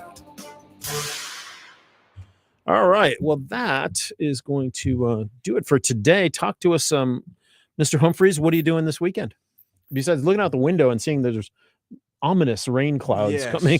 I don't. Good job. I'm about to say this. It's my wife's birthday tomorrow. I've just remembered. So we'll be doing something there. There is a diner. I have never been there, so I have no. But there's this quirky, small American type diner in Upper Serangoon that we keep saying we want to go to. We want to go to. And it's very quirky. I'm a sucker for that. I don't deny it. It's got the jukebox and the red and white tablecloths, and it's all burgers and hot dogs. And so we want to go there. We'll probably go there on Sunday for her birthday. Have you been there before? No, never been there. Have you? No. What's it? Do you know the name of it? I'll look it up. But it's in Upper Serangoon. It's off Upper Serangoon. A quirky. I mean, we're vegetarian, so it's daft, really. But we just want a bit of fun. And, good. Yeah, so we'll probably do that. What about you? Today is going to actually be a huge day. It is the 87th George Washington Ball. So it's the biggest charity event for the American community. The 87th in Singapore? Yeah. Started in 1933. Wow. Yeah, and we missed a few years, obviously, because of COVID. But 87th time this has been held. It's going to be down at the W. Almost 400 people, black tie. What's the W? The hotel. W Hotel. Oh, yes. And it's the annual event for charity. This year, the charity is the Kids Horizon Appeal. Wonderful organization helping families of kids who have serious chronic illnesses with their medical fees and things like that. So we're raising money for that tonight. But I'll be emceeing, so I'll be on stage trying to wrangle 400 people when all they want to do is have fun and drink and not listen to me. Yeah. What is is there auctions and things involved? There's silent auction. There's regular auctions. Sean McEwen, our friend that's been on the show many times, he will be running the auctions portion of it. But there's silent auctions and there's all kinds of things. And but a good time, like everybody else, wanting to get back and see a lot of friends you haven't seen in years for a good cause. And then we're doing a staycation. We're staying overnight at the W. Do you get that free? No. I won't even tell you how much it's costing me. I can guess. There's no free lunch at the W Hotel, my friend. I can probably get. It'd be very, very nice. We do get breakfast tomorrow for free, though. Wow. Yeah, so that's good. Kind of not free, but I take the point. I take the point. I should say included, Yeah, not free. I do take the point. And then tomorrow's just going to be a relaxing day. Yeah. Nice. I may go cycling before my wife gets up on her birthday, just so I can test this new. Tires are going the right direction. Tires, pouch is the right way the round. pouch won't be in conflicting with any other pouches. And just briefly, you've got a wonderful conversation going on amongst themselves with our viewers on Facebook Live. Good. We don't need to be here. Really, we don't. They're chatting about the studio. Yes, as Stanley C correctly pointed out, it is a different studio with glass panels. We are in the lobby of SPH. I prefer it. I don't know if I'm allowed to say that, Yeah. but I've said it now. I do. I'd love to be here every week. And Stanley, you've reminded me. Thank you again last week for those beautiful, beautiful tarts. Box of tarts. Oh my gosh. If anybody wants to give us stuff, call Stanley and find out where he got those beautiful makes the tarts from. Yeah. They were amazing. We walked out the door Yeah. and there were 2 huge boxes with 2 for like 8, I think 8 tarts each. Yeah. And each one you could easily split for 2 people, right? Which, yeah. And Stanley, thank you very much. That was such a kind gift, and it was a happy Lunar New Year gift from Stanley to us, and we really appreciate it. It really was. Stanley C, #1 fan. I mentioned it if you can see it. It's on my Facebook. I also put it up on Instagram. Just such a lovely gesture. Yeah. And the rest of you, you know where we are. No, I'm kidding. I'm kidding. We don't need anything. Kelly Teo, tomorrow is the last day of Chinese New It Year. is. Happy Chinese New Year. Yeah, one thank more you, time. Kelly. Yeah, She's to you. going to my friend's birthday celebration. Happy birthday, Kelly's friend. Yeah. What did you think of this studio? I like it. Do enjoy. Yeah, we actually we were here before the pandemic. We were. Well, maybe you weren't. I was. No, for I did it sure. with you before. Did we do it a couple of Yeah, times? yeah. I like being down where we can kind of see people. Not that there's many people in the lobby of SPH on a Saturday. Not many. But it's just life going on. it's nice, you know, yeah. you see people Yeah. shopping and cars yeah. and traffic and trees, and it's Yeah. just life. You got I like it. You got it. Anyway, folks, thanks for being with us today. We hope you have a great rest of your final weekend of Lunar New Year. It is going to be rainy though. The rain is pouring in over the north and the east part of the island right now, and it's going to be a nasty day. So do keep safe if you're driving, especially, and remember your double-sized brolly if you're going out in public transport, etc. And we will see you back here next Saturday, of course, 9 to 12. Neil's show, if you didn't catch it last night, Friday night from 7 to 9 with Dan Coe right here on Money FM as well. So you get more Neil than you could ever handle in one weekend. Oh, it's far too much. When I told my wife about the Neil Humphreys, the fact that there was more, there was this Neil Humphreys contacting me, she just put her head in her hands and said, one Neil Humphreys is more than enough. More than for enough. anybody. All right, my friend, you have a good weekend. And you, my good old buddy, and thanks to our man over there sitting there quietly. Maxie did a great job today. Amazing intern, my son Max, and we will all see you guys next weekend right here. And of course, tune in during the week. Lots of great programs all day long, Monday to Friday, right here on Money FM 89.3. It's the weekend. Time to play with Money FM 89.3. Oh, what we're living in.